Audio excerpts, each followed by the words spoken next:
Middle-earth is beautiful. Middle-earth is the green hills of the Shire, the golden leaves of Lothlorien, the waterfalls of Rivendell catching the last light of the evening sun. Middle-earth is rolling fields and starlit shores and ancient forests that glow with the memory of an age when the world was younger and the light was brighter. But Middle-earth is also terrifying. Beneath the beauty, sometimes directly beneath it, literally underground, behind the next hill, around the next corner, Middle-earth contains places that would break your mind. Places where the rules of the world stop working. Places where the dead do not rest. Places where the darkness is not merely the absence of light, but the active, hostile, sentient presence of something that hates you and wants to consume you, and has been waiting in the dark for longer than your species has existed. Tolkien understood horror. Tolkien, the gentle Oxford professor who wrote about hobbits and fireworks and birthday parties, understood horror at a level that most horror writers never reach, because Tolkien understood that real horror is not about monsters. Real horror is about places. Real horror is about the ground beneath your feet turning wrong. Real horror is about walking into a landscape that was not designed for you, that was not designed for anything living, that exists as a scar on the surface of the world, a wound that refuses to heal, a corruption that seeps into the soil and the stone and the air itself until the very act of being in the place begins to destroy you. Tonight, I want to take you to 20 of those places. 20 locations in Tolkien's world where the horror is real, the danger is existential, and the darkness is not something you fight, it is something you endure, if you are lucky, and something that swallows you whole if you are not. We are going from unsettling to unthinkable. We are going from the dark woods at the edge of the Shire to the bottomless pits beneath the mountains of the north. We are going from places that most fans know to places that most fans have never heard of. Places buried in the Silmarillion, in the unfinished tales, in the deep lore that Tolkien wrote and rewrote and sometimes left unfinished because even he could not quite bear to describe what happened there. We are going backward in time. The places at the bottom of the list are young, are third-age horrors, recent scars on the landscape. The places at the top of the list are ancient, are first-age horrors, pre-first-age horrors, horrors that were carved into the earth before the sun rose. The deeper we go on this list, the older the horror gets, and in Tolkien's world, older always means worse. Stay with me. It gets worse. It always gets worse. Part 1. What makes a place horrifying? Before we start the list, I want to establish something. A principle that governs every entry on this list and that separates Tolkien's horror from the horror of lesser writers. In Tolkien's world, places are not incidentally dangerous. Places are not simply locations where bad things happen to occur. Places in Tolkien's world are morally charged, are spiritually active, are shaped by the history that has passed through them and the powers that have occupied them. A place where evil has dwelt becomes evil. A place where suffering has occurred becomes a place of suffering. The landscape absorbs the moral character of the events that shape it, and the landscape radiates that character back to anyone who enters. This is not metaphor. This is not symbolism. This is literal, is a feature of the way Tolkien's universe works, a consequence of the relationship between the spiritual world and the physical world, in a mythology where the physical world was literally sung into existence by spiritual beings, and where the boundary between spirit and matter is permeable, fluid, always in motion. Think about what this means. Think about a world where the ground remembers. Think about a world where the soil absorbs the suffering that occurs on its surface, and where the suffering persists for centuries, for millennia, long after the beings who suffered are dead, and the beings who caused the suffering are forgotten. Think about a world where every battlefield is haunted, where every torture chamber leaves a stain, where every act of evil permanently alters the place where the act occurred. This is why the old forest is hostile, not because the trees are randomly aggressive, but because the trees remember the axes. This is why the dead marshes glow with the faces of the dead, not because some magical mechanism preserves the corpses, but because the land itself remembers the battle and refuses to release the fallen. This is why Mordor is a wasteland, not because the soil is naturally barren, but because the presence of Sauron has poisoned the earth, has corrupted the ground at a level so fundamental that the land itself has become an expression of the Dark Lord's will. Tolkien's horror is environmental. Tolkien's horror is the horror of a world that has been damaged, wounded by evil, scarred by war, corrupted by the sustained presence of beings whose nature is to destroy. The places on this list are not dangerous because monsters live there. The places on this list are dangerous because the places themselves have become monstrous. Part 2. A note on scale. One more thing before we begin. The horror in this list escalates, not just in danger, but in age. The places at the bottom of the list are Third Age horrors, places created by Sauron, by the Nazgul, by the wars that the Lord of the Rings describes. These are terrible places, but they are recent. They are the scars of a world that has been at war for a few thousand years. The places at the top of the list are older. The places at the top of the list were created by Morgoth, by the first Dark Lord, Sauron's master, the fallen Valar whose evil dwarfs Sauron's the way a mountain dwarfs a hill. The places at the top of the list were created in the First Age or before, were carved into the earth before the sun existed, before the moon existed, before the world knew any light except the light of the two trees and the stars. The deeper we go, the older the horror gets, and in Tolkien's world, older means worse. Let us begin. Part 3. Number 20. The Old Forest. The Old Forest sits just beyond the borders of the Shire, just east of the Brandywine River, just past the hedge that the Brandybuck hobbits built to keep the trees out. The Old Forest is the first terrifying place that the hobbits encounter on their journey, and the Old Forest establishes a pattern that will repeat with increasing intensity throughout the rest of the story. The pattern of a landscape that is actively, consciously hostile. Think about that distance for a moment.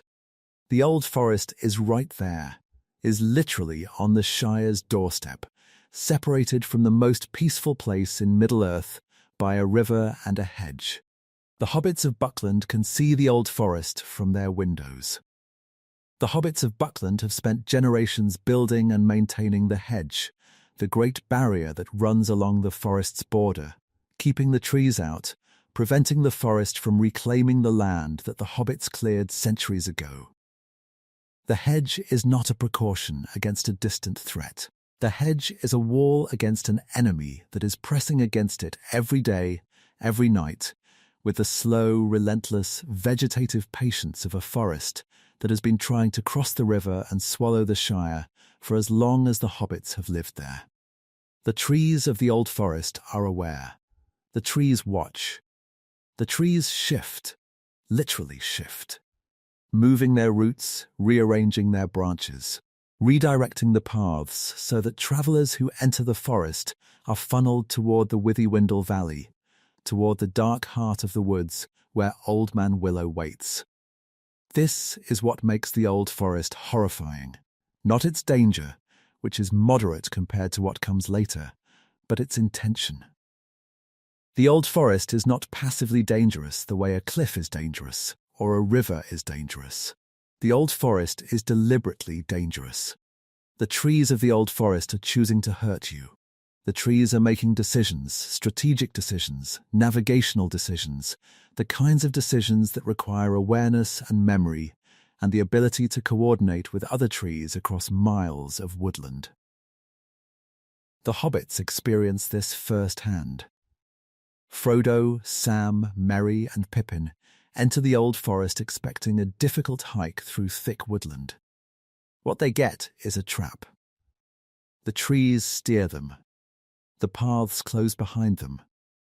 The canopy thickens overhead, blocking the sunlight, creating an artificial twilight that disorients and demoralizes. The hobbits are being herded, channeled toward the Withywindle by a forest that is operating as a single coordinated organism with a single coordinated intention: to draw the travelers deeper, to isolate them, to deliver them to the ancient predator at the forest's heart. Old Man Willow is the forest's most dangerous individual, a tree so ancient, so powerful, so deeply rooted in the malice of the old forest that Old Man Willow can enchant travelers with his singing, can put them to sleep with a breath of his leaves, can crack them open in his roots the way you might crack open a nut. Old Man Willow traps Merry and Pippin in his trunk, would have killed them, crushed them, absorbed them into his wooden body, if Tom Bombadil had not arrived and sung the old tree into submission. The Old Forest is number 20 on this list, because the Old Forest is the gateway, the first step through the door, the first indication that the world outside the Shire is not merely difficult but hostile, not merely dangerous but malevolent. The Old Forest teaches the hobbits and the reader that the landscape of Middle-earth has opinions, and those opinions are often murderous. Part 4. What the Old Forest remembers. The Old Forest's hostility is not random. The Old Forest's hostility is historical. The trees remember. The trees remember the axes, remember the centuries when men and hobbits cleared the land, felled the forests, pushed the tree line back to make room for farms and villages and the tidy hedge-bounded landscape of the Shire. The Old Forest was once part of a vast woodland that stretched across all of Eriador, a forest so immense that a squirrel could have travelled from the Shire to Isengard without touching the ground. The Old Forest is the remnant.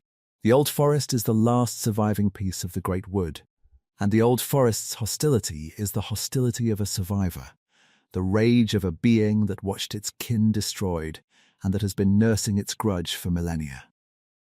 Treebeard, in The Two Towers, discusses trees like the ones in the Old Forest, trees that have been left to their own devices for too long, trees that have grown tree-ish, trees that have lost their shepherds and developed their own dark minds. Treebeard's description makes the Old Forest's hostility comprehensible. The Old Forest is not evil in the way that Mordor is evil. The Old Forest has not been corrupted by a Dark Lord, has not been shaped by the will of Sauron or Morgoth. The Old Forest is simply angry. The Old Forest has been wronged, and the Old Forest has had thousands of years to ferment that wrong into a permanent, settled, all-consuming rage. This is Tolkien's environmental horror at its subtlest. The horror of a landscape that has been damaged by history and that has turned its damage into a weapon. Part 5. Number 19.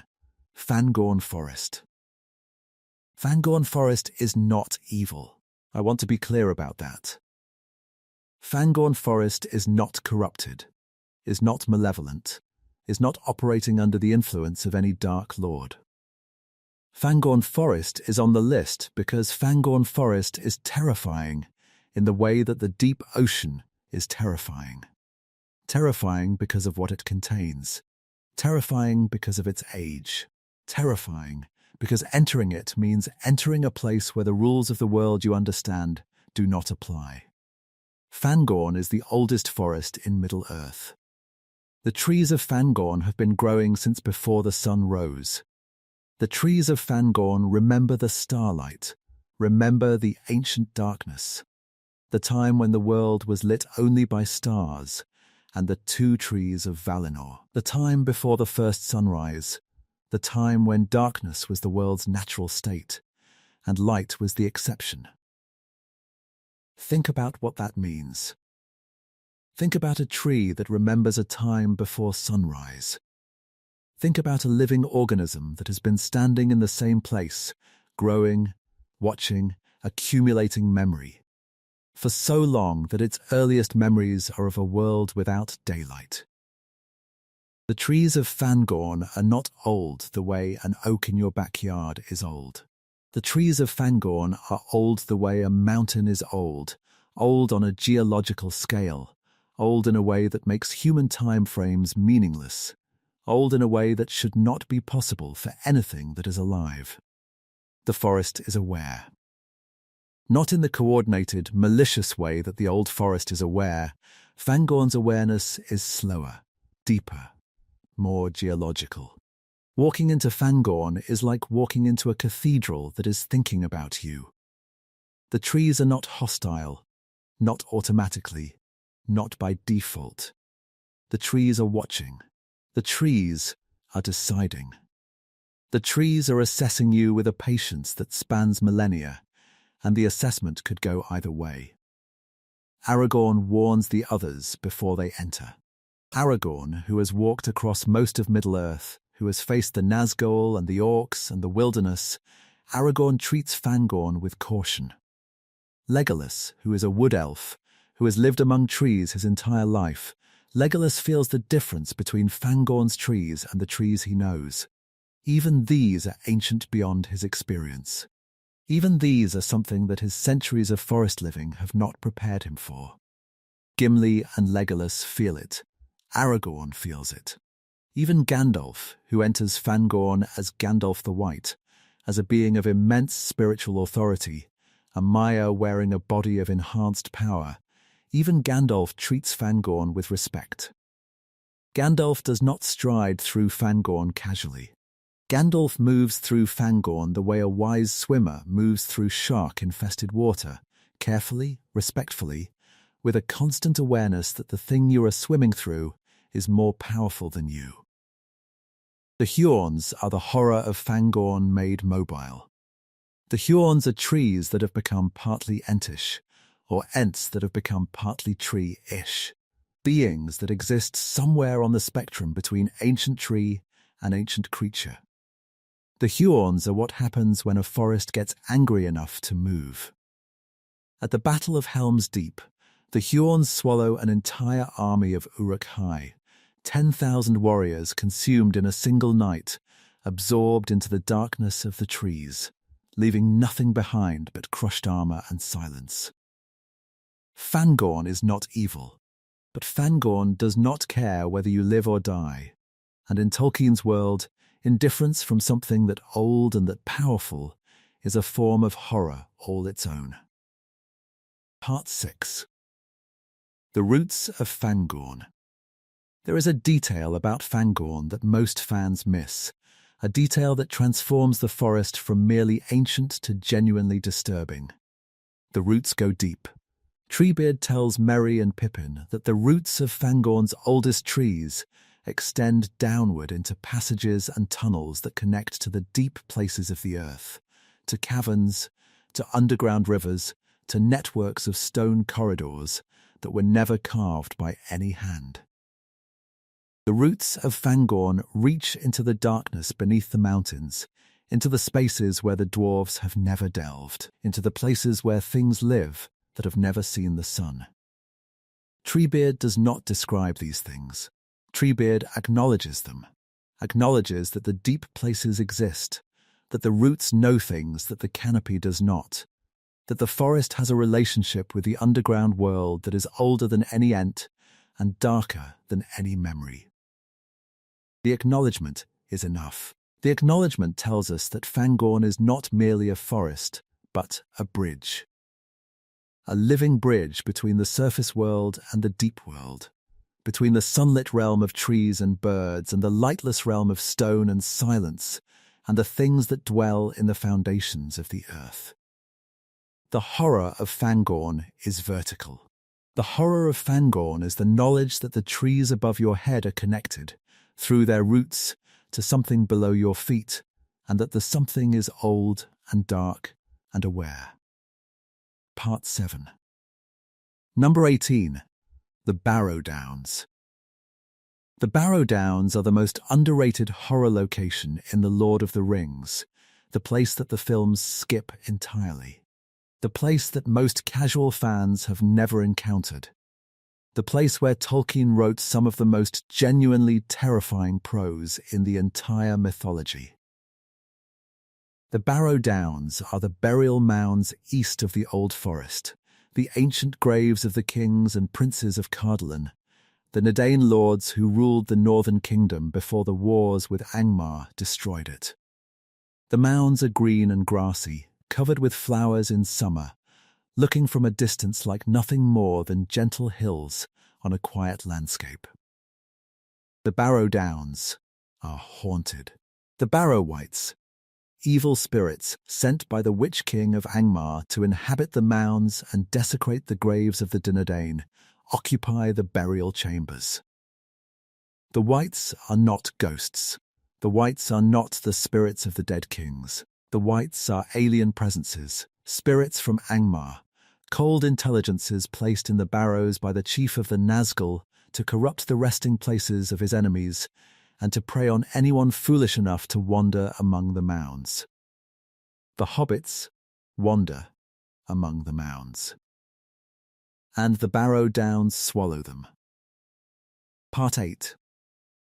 Inside the Barrow. The scene inside the Barrow is one of the most disturbing passages in The Lord of the Rings, a passage that deserves far more attention than it receives, a passage that most fans have never read because the films skip the Barrow Downs entirely.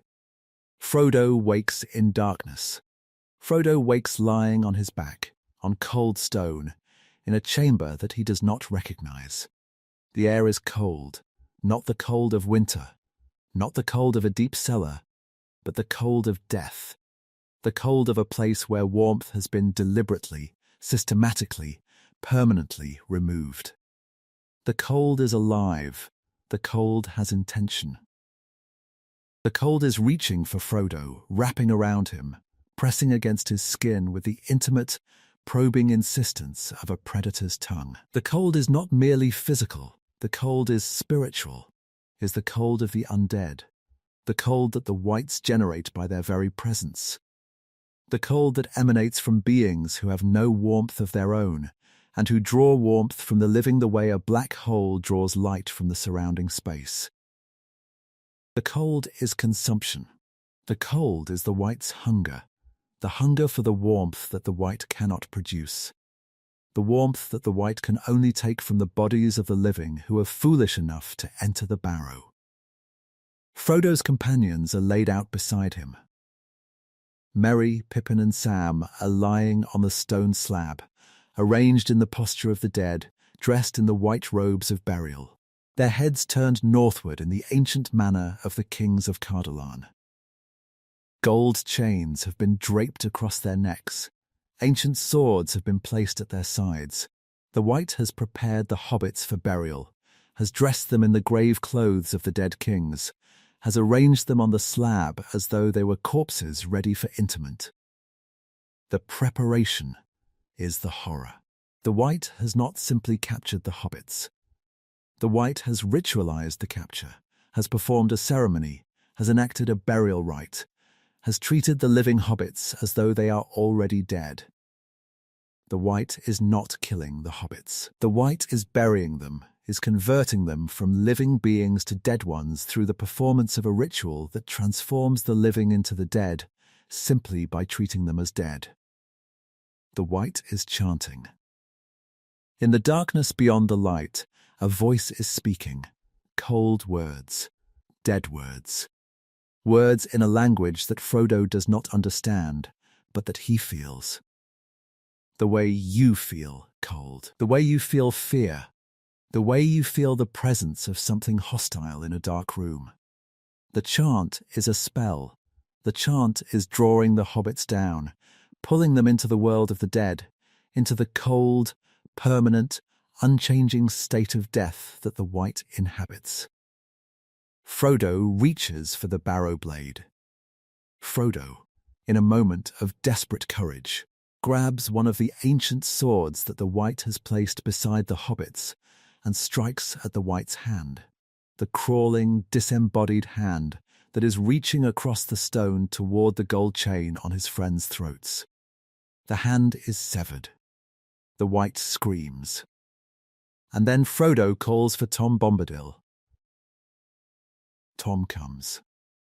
Tom sings the barrow open, sings the White into banishment, sings the hobbits back to the light. But the horror of the barrow lingers, the horror of waking in a tomb, dressed for death, arranged like a corpse by an intelligence that was preparing to make you one. The barrow blades that Bombadil distributes to the hobbits, the ancient swords forged in Cardolan, forged specifically to fight the Witch King's evil, these blades become crucial later. Merry's blade, drawn from the barrow, carries the ancient enchantment that helps Owen destroy the Witch King on the Pelennor fields. The horror of the barrow produces the weapon that destroys the horror's source. Part 9. What the Barrow Downs mean. The Barrow Downs are number 18 on this list, because the Barrow Downs represent a specific kind of horror that Tolkien returns to again and again, the horror of the undead place. The Barrow Downs are not simply dangerous. The Barrow Downs are a violation, a desecration of sacred ground, a corruption of the places where the dead should rest in peace. The kings of Cardolan were buried in the barrows with honour, laid to rest with their swords and their gold, and the ritual dignity that the Nadain accorded to their fallen leaders. The Witch King sent the Whites to corrupt these resting places, to turn the graves into traps, the burial goods into bait, the dignity of the dead into a weapon against the living. The violation is deliberate. The Witch King did not simply destroy the barrows, did not simply knock them down, scatter the bones, remove the threat by removing the graves. The Witch King chose to inhabit the barrows, chose to place his spirits inside the graves, chose to use the architecture of honor as the infrastructure of horror. The choice is calculated cruelty. The choice says, your reverence for the dead is a weakness, and I will use it against you. The choice says, the places you build to honor your fallen are the places I will use to kill your living. The Barrow Downs also establish one of Tolkien's most important patterns, the pattern of weapons forged in horror serving against horror. The barrow blades that Tom Bombadil gives to the hobbits, the ancient swords of Cardolan, forged specifically to fight the Witch King's evil, these blades become crucial later in the story. Merry's barrow blade is the weapon that breaks the Witch King's enchantment on the Pelennor fields, the weapon that allows Owen to deliver the killing blow. The blade from the barrow destroys the being who sent the White to the barrow. The horror produces the instrument of its own destruction. This is a pattern that will intensify as we move up the list. The most horrifying places in Middle-earth are not the places where evil was built from scratch. The most horrifying places are the places where something good was corrupted, where something sacred was desecrated, where something beautiful was twisted into something terrible. The corruption is the horror. The memory of what the place was supposed to be makes what the place has become infinitely worse. Part 10. Number 17. Mirkwood. Mirkwood was once called Greenwood the Great. Say both names aloud, and you can hear the history, hear the fall, the corruption, the slow transformation of a living forest into a place of dread. Greenwood the Great was one of the largest forests in Middle-earth, a vast woodland that stretched across the upper reaches of the continent, east of the Misty Mountains, home to the Sylvan Elves and the creatures of a wild but healthy ecosystem. Greenwood was alive in the way that healthy forests are alive, teeming with birds, with animals, with the thousand small processes of growth and decay that sustain a woodland.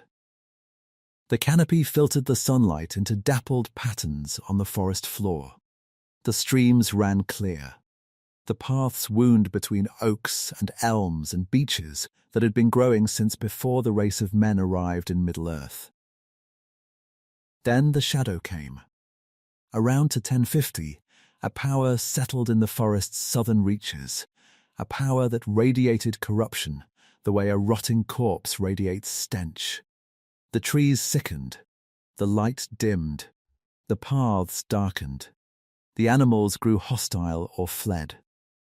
The streams turned brackish, the air thickened with a humidity that was not moisture, but malice, a heaviness that pressed against the lungs and the mind and the will of anyone who breathed it.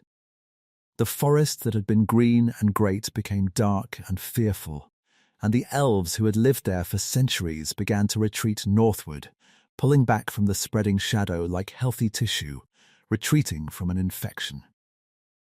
The corruption is visible. You can see the line, can see the boundary between the healthy northern forest, where Thranduil's elves still live, and where the trees are green and the streams are clear, and the diseased southern forest, where the shadow of Dol Guldur has turned the woodland into a nightmare. The boundary is not sharp. The boundary is a gradient, a slow, sickening transition from health to disease, from green to grey, from life to the absence of life. Walking south through Mirkwood is like watching an illness progress in real time, is like watching a living thing die, mile by mile, tree by tree, as the corruption reaches further and further from its source. Mirkwood's horror is the horror of illness. Mirkwood is a sick forest, a forest that has been infected by a presence that has settled in its heart and that is radiating corruption outward, poisoning the trees, poisoning the air, poisoning the very nature of the woodland. The darkness in Mirkwood is not the natural darkness of a thick canopy. The darkness in Mirkwood is disease, is the visible symptom of a spiritual corruption that has transformed a living forest into a dying one. Part 11. What lives in Mirkwood? The things that inhabit Mirkwood are the products of the corruption, are the fauna of a diseased ecosystem, the creatures that thrive in the spiritual sickness that Dol Guldur generates.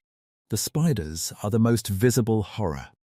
Mirkwood's spiders are not ordinary spiders, not even ordinary giant spiders.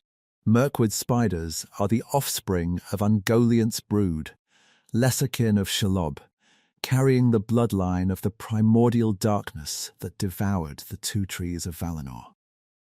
The spiders of Mirkwood carry the heritage of the oldest evil, carry the legacy of a being that existed before Morgoth, that was darkness incarnate, that hungered for light with a hunger that could consume the world. The spiders talk. The spiders of Mirkwood have language, have speech, have the ability to communicate with each other and, when they choose, with their prey.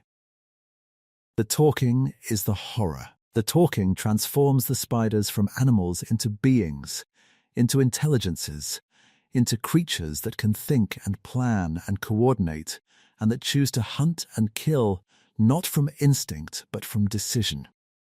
The spiders are not predators the way a lion is a predator. The spiders are predators the way a serial killer is a predator. Deliberate, calculated, enjoying the hunt not merely for the food it produces, but for the experience of domination that the hunt provides. Bilbo encounters these spiders during the quest for Erebor, encounters them in the deep darkness of Mirkwood's interior, where the canopy is so thick that no sunlight penetrates, where the webs stretch between the trees like nets cast by a fisherman who is fishing for people. The spiders wrap the dwarves in silk. The spiders paralyze them with venom. The spiders prepare them for consumption with the patient, methodical, deeply unsettling efficiency of predators who have all the time in the world. But the spiders are not the worst of Mirkwood. The worst of Mirkwood is the forest itself, the enchantment, the disorientation, the way the paths twist and double back, the way the darkness presses against your mind as well as your eyes, the way the forest drains your will and your hope and your sense of direction until you are wandering in circles, starving, hallucinating, easy prey for whatever finds you first. The dwarves experience this. During the journey to Erebor, the company enters Mirkwood and nearly dies, not from spiders, not from attack, but from the forest's disorienting, will-draining, hope-crushing atmosphere. The dwarves lose their way. The dwarves begin to see things, lights in the darkness, feasts that vanish when approached, phantom figures that lead them deeper into the woods. The enchantment is not a spell in the traditional sense. The enchantment is the forest's sickness made manifest. The corruption that Dol Guldur generates reaching into the minds of the travellers, the way it reaches into the roots of the trees, infecting their thoughts the way it infects the soil, disorientating their senses the way it disorientates the ecosystem. Mirkwood is not simply dangerous to walk through. Mirkwood is dangerous to think in. The forest attacks your mind. Part 12. Number 16. The Gladden Fields. The Gladden Fields are not obviously terrifying. The Gladden Fields are a marshy flatland along the River Anduin, where the Gladden River meets the Great River, a place of reeds and iris beds and the quiet, sluggish water of a river delta. The Gladden Fields look peaceful. The Gladden Fields look like the kind of place where you might picnic, if you did not know the history. The beauty is the horror. The beauty is the disguise, the mask that the landscape wears, the false face that conceals 2.5 millennia of contamination beneath a surface of irises and waving reeds. The Gladden Fields demonstrate that not all horrifying places look horrifying. Not all horrifying places announce themselves with smoke and fire and barren wasteland. Some horrifying places disguise themselves as gardens, as marshes, as meadows, as pleasant places where the flowers bloom and the birds sing, and the water lies flat and still, and reflects the sky with an innocence that is entirely, catastrophically false. The history is a nightmare. The Gladden Fields are where Isildur died. After the War of the Last Alliance, after the defeat of Sauron, after Isildur cut the ring from Sauron's hand, Isildur marched north with his guard, carrying the Ring of Power, heading for the northern kingdom of Arna. The march took Isildur through the Gladden Fields. Orcs attacked. A large force of orcs, Sauron's remnant, leaderless but still dangerous, ambushed Isildur's company in the wetlands. The battle was a slaughter. Isildur's guard was overwhelmed. 300 Dunedain, the elite warriors of the Last Alliance, killed in the reeds and the mud of the Gladden Fields. The Dunedain fought in the marsh, in the water, in the tangled ground where their superior training and their superior weapons could not overcome the orcs' superior numbers. The reeds absorbed the screams. The water absorbed the blood. The Gladden Fields, which had been peaceful and beautiful an hour before the battle, became a killing ground. Isildur put on the ring. Isildur tried to escape by becoming invisible, tried to cross the river, tried to reach the eastern bank and vanish into the wilderness. The ring betrayed him. The ring slipped from Isildur's finger in the water, abandoned Isildur, left him visible and vulnerable, exposed him to the orc archers who were watching the riverbank. Isildur died in the Gladden Fields. The ring sank to the riverbed and was lost for nearly 2,500 years. Part 13. What the Gladden Fields hide. The horror of the Gladden Fields is not the battle. The horror of the Gladden Fields is what happened afterward. What happened to the ring? What happened to the landscape? What happened to the place itself during the millennia when the ring lay in the mud and the silt and the slowly accumulating sediment of a river that was carrying one of the most dangerous objects in the world. The ring lay in the Gladden Fields for approximately 2,461 years. For 24 centuries, the ring sat in the riverbed, sat in the darkness, in the cold, in the slow, patient, silent, waiting that the ring does better than anything else. The ring was not dormant. The ring was aware, was reaching out, was calling, was broadcasting its presence to anyone who might be sensitive to its signal. The ring was also working on the landscape. The ring's influence seeps into its surroundings, seeps into the earth, into the water, into the sediment that accumulates around it. The ring does not merely sit in a place. The ring inhabits a place, colonizes a place, corrupts a place, transforms a place into an extension of itself. The Gladden Fields, for 24 centuries, were the ring's home, were the place where the ring's influence was concentrated, where the ring's corruption was strongest, where the ring's slow, patient, invisible work of contamination was most advanced. The Gladden Fields are haunted by this. The Gladden Fields are haunted by the centuries of the ring's presence, by the slow, invisible, spiritual contamination that the ring generates simply by existing. The ring's influence seeps into the landscape the way a chemical spill seeps into groundwater. Slowly, invisibly, irresistibly, Gollum found the ring here. Daggle found the ring at the bottom of the river, and Smaugol killed Daggle for it. And the first murder committed for the ring since Isildur's death, happened in the Gladden Fields, in the reeds, in the quiet, peaceful-looking marshland that has been soaking in the ring's corruption for millennia. The murder was not an accident. The murder was the ring's design, the ring's method of finding a new bearer, the ring's strategy for returning to circulation after 24 centuries of waiting. The ring called to Dagol. The ring showed itself to Daggle. And the ring ensured that Smaugol would see it and want it and kill for it.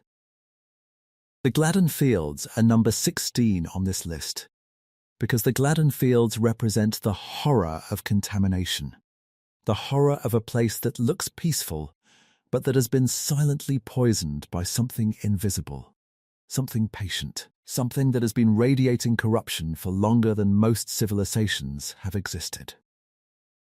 Part 14. Number 15. The Dead Marshes. The dead marshes are what happens when a battlefield dies but refuses to stay dead. East of the Emyn Muil, spreading south and east toward the borders of Mordor, the Dead Marshes are a vast, flat, waterlogged expanse of stagnant pools and rotting vegetation. The marshes are enormous, miles wide, miles deep, covering an area that was once dry ground, that was once a plain, that was once the northern approach to Mordor. The smell would reach you before you saw them.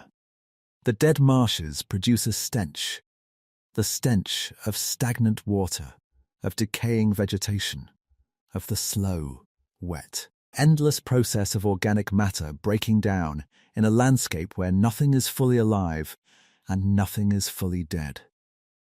The stench is not merely unpleasant. The stench is a warning, is the landscape's way of telling you that the rules have changed, that the ground beneath your feet is not solid, that the water around you is not clean, that the air you are breathing carries the memory of something terrible. The dead marshes were once part of the Dagorlad, the battle plain, the field where the last alliance of elves and men fought Sauron at the end of the Second Age. The battle was the largest military engagement in the history of Middle-earth. Hundreds of thousands fought. Tens of thousands died.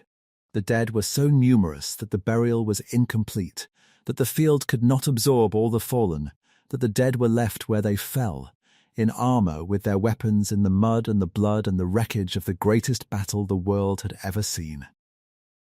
Time passed. The marshes expanded. The water rose. The dead sank. And the dead did not decompose. The dead did not rot. The dead remained, preserved in the dark water, visible beneath the surface, their faces staring upward through the pools, their eyes open, their expressions fixed in the moment of death. The marshes have been growing. This is a detail that most fans miss. The dead marshes have expanded, have crept outward, have swallowed territory that was once dry, have absorbed the edges of the old battlefield and pushed beyond it. Gollum notes that the marshes are larger than they used to be, that the pools are spreading, that the dead are visible in areas where there was once firm ground. The marshes are growing.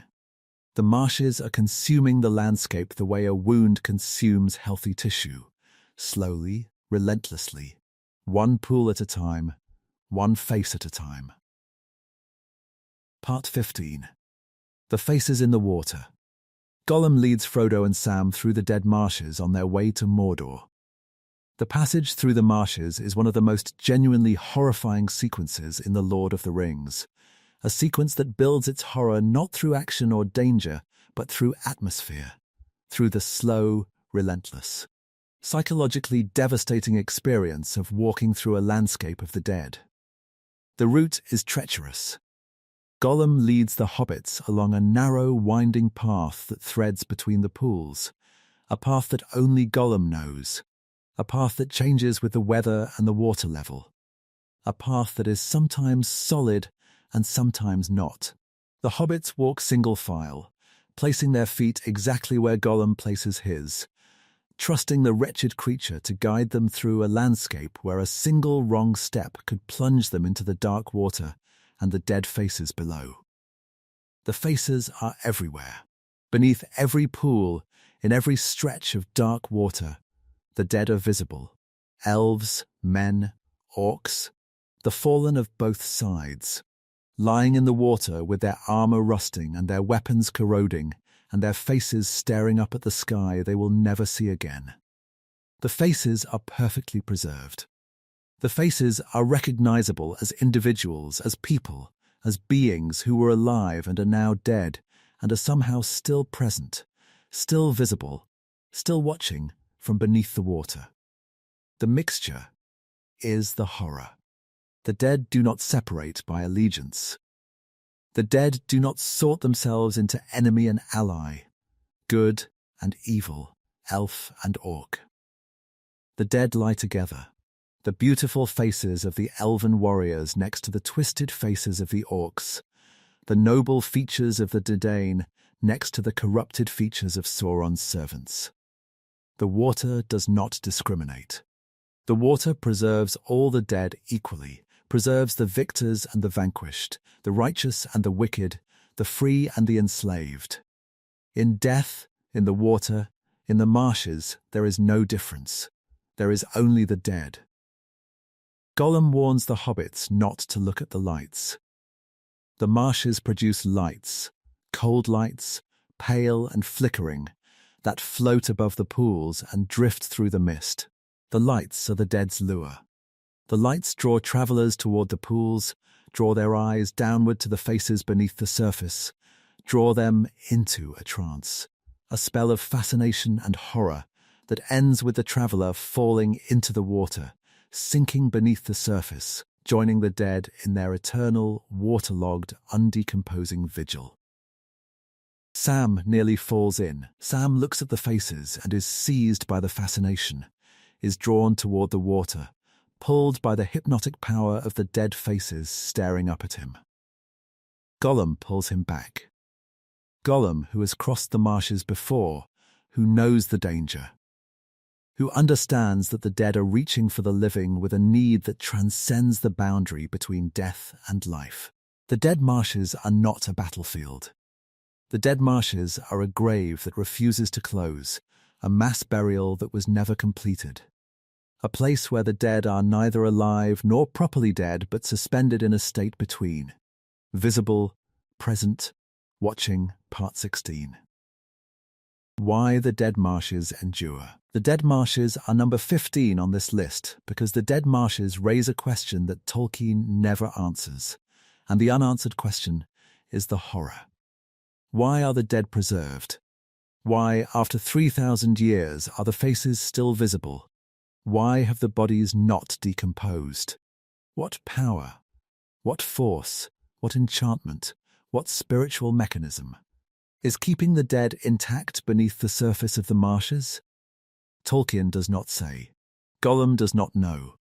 The dead simply are present, are preserved, are trapped in the water by a force that no one can name or explain. The preservation might be Sauron's doing, might be a side effect of the Dark Lord's proximity, a consequence of the spiritual contamination that Mordor generates.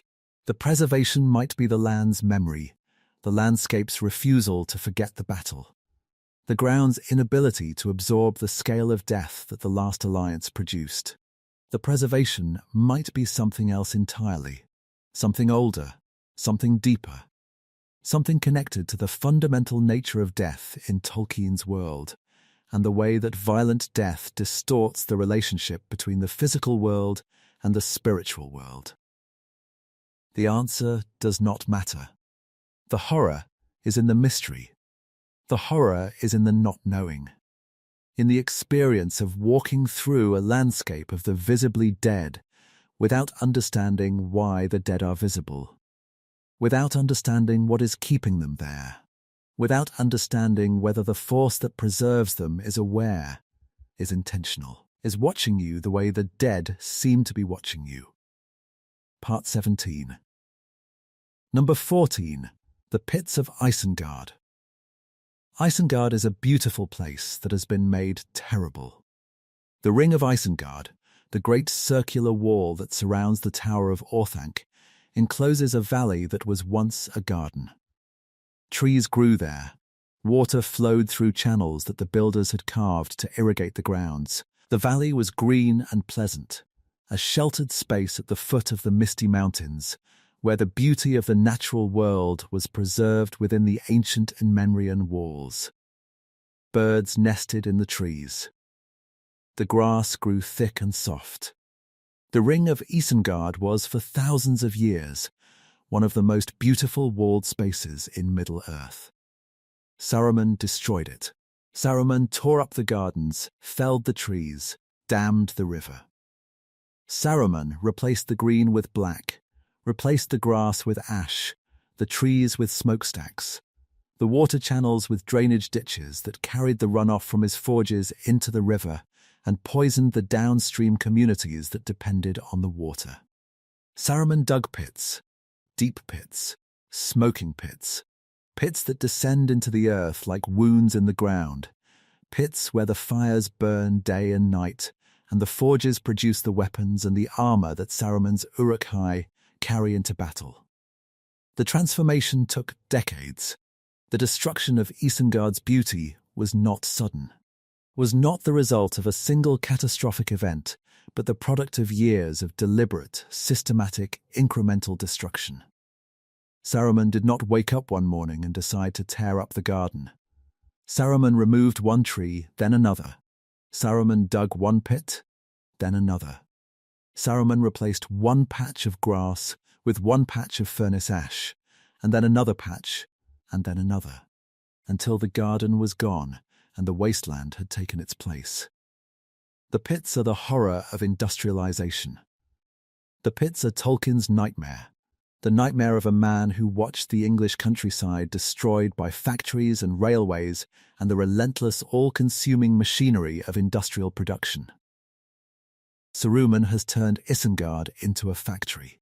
Saruman has transformed a garden into an industrial site, has replaced trees with smokestacks, water with steam, the living earth with the dead machinery of mass production.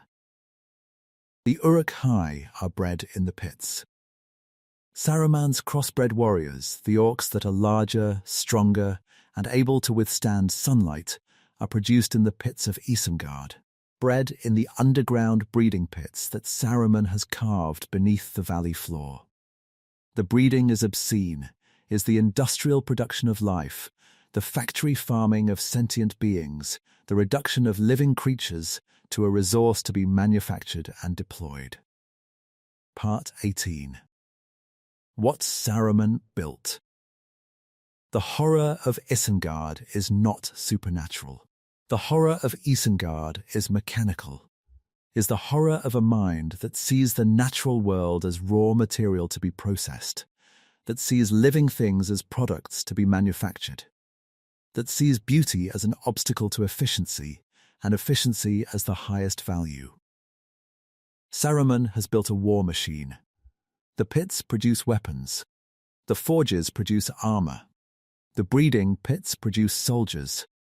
The infrastructure of Isengard is designed for a single purpose: the manufacture of war at an industrial scale, the production of destruction as a commodity, the systematic, efficient, thoroughly organized production of the tools and the bodies needed to wage total war. The machinery runs on trees.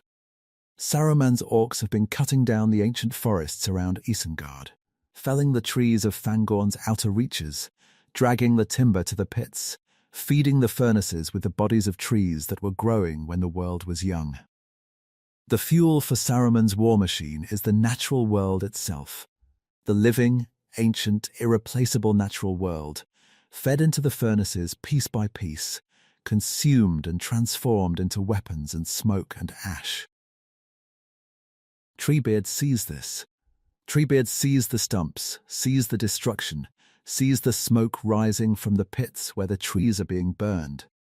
And Treebeard acts, rouses the Ents, marshals the Yorns, brings the wrath of the ancient forest down on the wizard who has been feeding the forest to his fires. The destruction of Isengard by the Ents is not merely a military victory. The destruction of Isengard is an ecological revenge, is the natural world striking back against the industrial world, the ancient striking back against the modern, the organic striking back against the mechanical. The Ents break the dams. The water floods the pits. The fires go out. The forges drown. The factory that Saruman built is destroyed by the forest that Saruman was destroying. But the damage has been done. The gardens are gone. The trees are gone. The beauty that once existed within the ring of Isengard is gone, replaced by mud and wreckage and the slowly flooding ruins of Saruman's war machine. The horror of Isengard is the horror of irreversibility, the horror of destruction that cannot be undone, beauty that cannot be restored. A garden that was destroyed to build a factory, and that will never be a garden again. Part 19. Number 13. The Paths of the Dead. The Paths of the Dead are a tunnel complex beneath the White Mountains, a passage that connects the northern side of the mountains to the southern, running through the heart of the Dwy Morberg, the haunted mountain, the mountain that the Rohirrim fear and that no living man has entered and returned from. The entrance is at Dunharrow, the ancient refuge above the valley of Harrowdale, the fortified plateau where the Rohirrim gather in times of war. The entrance is a door in the mountainside, a door that the Rohirrim keep closed, that the Rohirrim guard, that the Rohirrim refuse to approach after dark. The door is there. The door is visible. The door is accessible. And no one goes through it, because everyone who has gone through it has not come back. The Rohirrim tell stories about the paths of the dead, stories passed down through generations, stories about the lights that sometimes flicker behind the door, stories about the sounds that sometimes emerge from the mountain at night, stories about the cold that seeps from the entrance even in summer, a cold that is not the cold of stone or shadow, but the cold of something that should not be there. Something that exists in the gap between the living world and the dead world. The paths of the dead are haunted by the dead men of Dunharrow, the Oathbreakers, the men of the mountains who swore allegiance to Isildur in the Second Age, and who broke their oath when the War of the Last Alliance came. Isildur cursed them. Isildur cursed the Oathbreakers to remain in the world until their oath was fulfilled, to linger, to haunt, to exist in the grey space between death and life, until the heir of Isildur came to call them to their obligation. The dead have been waiting for 3,000 years. 3,000 years in the darkness, in the tunnels, in the cold stone passages beneath the mountains. 3,000 years of neither living nor dying, neither resting nor moving, existing in the perpetual, frozen, agonizing state of unfulfilled obligation. 3,000 years of guilt made permanent, guilt that cannot be atoned for, guilt that cannot be dissolved, guilt that has become the dead men's entire existence, the only thing they are, the only thing they feel, the only thing that defines their relationship with the world. Aragorn enters the paths of the dead. Aragorn, the heir of Isildur, the man who bears the authority to call the dead to their oath. Aragorn walks into the mountain with Legolas and Gimli and a grey company. The walk is one of the most psychologically terrifying sequences in The Lord of the Rings, a sequence that Tolkien describes in terms of pressure and dread, in terms of the weight of the mountain above and the weight of the dead's expectation below. Part 20. Inside the mountain. The dead do not attack. The dead do not fight. The dead do not spring from the shadows with swords drawn and war cries howling. The dead simply press against the living, press against their minds, press against their will with the suffocating, claustrophobic, inescapable weight of 3,000 years of accumulated guilt. The horror of the paths of the dead is not violence. The horror is atmosphere, is the feeling of being watched by thousands of beings who are not alive but are not dead, who are not threatening you but are surrounding you, who are not hostile but are desperate. Desperate with the 3,000-year desperation of beings who have been waiting for the one thing that will release them and who can feel, in Aragorn's presence, that the release is finally possible. The dead press closer as the company goes deeper. The dead are not visible, are not ghostly figures standing in the tunnels, are not translucent spectres floating through the stone. The dead are felt, are experienced as a pressure, as a presence, as a weight on the mind and the will that intensifies with every step deeper into the mountain. The dead are everywhere. The dead fill the tunnels the way water fills a pipe, completely, invisibly, inescapably. Legolas is less affected. As an elf, Legolas has a different relationship with death, has a different relationship with the spiritual world, with the world of the unseen, with the realm that lies beyond the physical. Legolas can perceive the dead more clearly than the men can. But the dead's desperation resonates less with Legolas, because Legolas is not mortal. The dead's guilt, the dead's fear, the dead's aching, centuries-old need for redemption, these emotions are mortal emotions, human emotions, and they press most heavily on the mortal members of the company. Gimli's experience is instructive. Gimli, the dwarf, the representative of a race that lives underground, that is comfortable in tunnels, that was born in the dark places of the earth, Gimli is terrified. The paths of the dead break Gimli's composure in a way that orcs and trolls and balrogs do not. The dead are worse than monsters. The dead are worse than enemies. The dead are the horror of the grey zone. The horror of beings who are neither one thing nor another, neither threat nor ally, neither present nor absent. Gimli later confesses that the paths of the dead were the worst experience of his life, worse than Moria, worse than the Balrog, worse than any battle he has fought. The confession is remarkable. Gimli has faced the Balrog. Gimli has fought at Helm's Deep. Gimli has walked through the dead halls of Moria where his cousin's expedition was slaughtered. and Gimli says that the paths of the dead were worse. The confession tells us everything about the nature of the dead's horror. It is not physical. It is not violent. It is not the kind of horror that a warrior can fight. It is the horror of the in-between. The horror of beings trapped in a state that should not exist, pressing against the living with a need that the living cannot satisfy and cannot escape. The horses refuse to enter. The Grey Company's horses, war horses, trained for battle, accustomed to the noise and the chaos and the blood of combat, the horses will not enter the paths of the dead. The horses can feel what the men can feel: the presence of the dead, the press of the oath-breakers, the suffocating, all-encompassing wrongness of a place where thousands of beings are trapped between the worlds.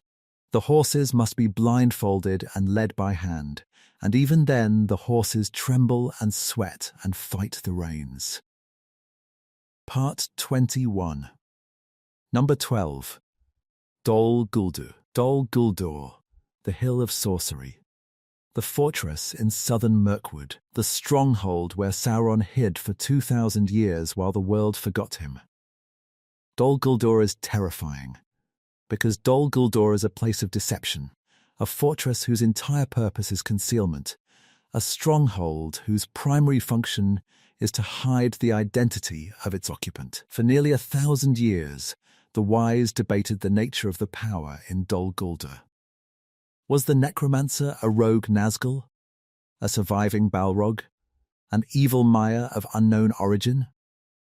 The fortress concealed its master's identity the way a mask conceals a face, showed the world the image of a lesser evil, while the greatest evil in Middle-earth rebuilt its power in the shadows behind the mask. The concealment is the horror. The concealment means that for 1,000 years, the most dangerous being in Middle-earth was hiding in a forest that borders the Elven kingdoms, that lies within a few hundred miles of Rivendell and Lothlorien, that is traversed by trade routes and travellers and the ordinary traffic of a continent. Sauron was hiding in plain sight, hiding in a fortress that everyone knew was dangerous, but that no one realized was the headquarters of the Dark Lord himself.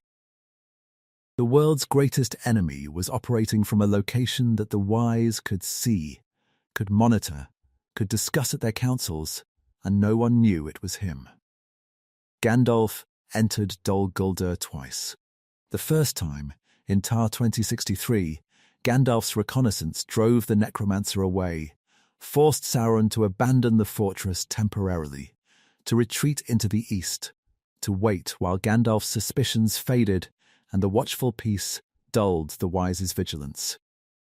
The second time, in Tar 2850, Gandalf entered the fortress and found what remained of Thryn, Thorin's father, the dwarf lord who had been captured by Sauron's servants and imprisoned in the dungeons of Dol Guldur. Thryn was broken.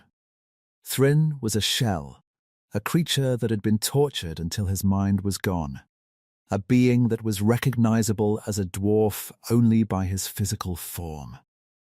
Sauron had taken Thryn's ring, the last of the 7 dwarf rings, and had left Thryn alive only because Thryn's suffering was useful. Because the dwarf's degradation served as a demonstration of Sauron's power and a warning to anyone who might resist. Thryn did not recognize Gandalf. Thryn could not speak coherently. Thryn could only mumble fragments, broken sentences, shattered memories, the wreckage of a mind that Sauron's dungeons had systematically dismantled. Thryn gave Gandalf a map and a key, the map to Erebor, the key to the secret door, and then Thryn died. The last thing Thryn did in the world was to hand a map to a wizard, and the map would eventually lead to the quest that reclaimed the Lonely Mountain and neutralized the dragon that threatened the northern kingdoms. Part 22. The Emanations of Dol Guldur. The horror of Dol Guldur is not confined to the fortress. The horror of Dol Guldur radiates outward, spreads through Mirkwood like a stain through cloth, contaminates the forest for miles in every direction, transforms the woodland from a living ecosystem into a dying one. Dol Guldur is the source of Mirkwood's corruption.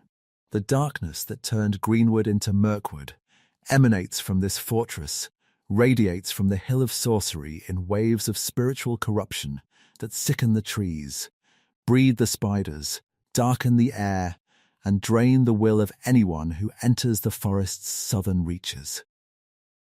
The corruption is not a spell. The corruption is an emanation, is the natural consequence of Sauron's presence, the involuntary output of a being whose nature is to corrupt. This is Sauron's signature. Sauron corrupts places. Sauron's presence does not merely occupy a location. Sauron's presence transforms a location, reshapes it, remakes it in the image of Sauron's will. The fortress is not simply a building that Sauron lives in. The fortress is an extension of Sauron, an expression of Sauron's nature, a physical manifestation of the spiritual corruption that Sauron generates. Dol Guldur is Sauron's footprint on the landscape, the mark that Sauron leaves on the earth, the scar that Sauron's presence burns into the world. The emanation has a radius. The corruption extends outward from Dol Guldur in a gradient, strongest near the fortress, weakening with distance, detectable for 100 miles or more. The spiders cluster near the fortress. The darkness is deepest near the fortress. The enchantments that disorient travelers are most powerful near the fortress. The corruption creates a geography, a map of influence, a contour map of evil, with Dol Guldur at the center, and the corruption fading outward like ripples from a stone dropped into water. When the White Council drives Sauron from Dol Guldur, the fortress does not recover. The corruption remains. The trees around Dol Guldur remain sick. The spiders remain. The darkness remains. Sauron's departure does not heal the wound. The wound persists. The scar remains. The place continues to be horrible long after the being who made it horrible is gone. The lesson is devastating. The lesson is that some places cannot be healed. The lesson is that some corruption is permanent, that some damage to the world's fabric is irreversible, that the Dark Lord's footprint on the earth does not fade when the Dark Lord moves on. Dol Guldur is not cleansed until the end of the War of the Ring, when Galadriel tears down its walls and Celeborn renames the forest, renames Mirkwood as East Lyrien, reclaiming the name, reclaiming the identity, asserting through the act of naming that the corruption can be overcome even if it cannot be erased. Part 23. Number 11. The Helcarax. Now we leave the Third Age. Now we go back before the Lord of the Rings, back before the Hobbit, back before the kingdoms of men and the wars of the Rings of Power. We go back to the First Age. We go back to the ice.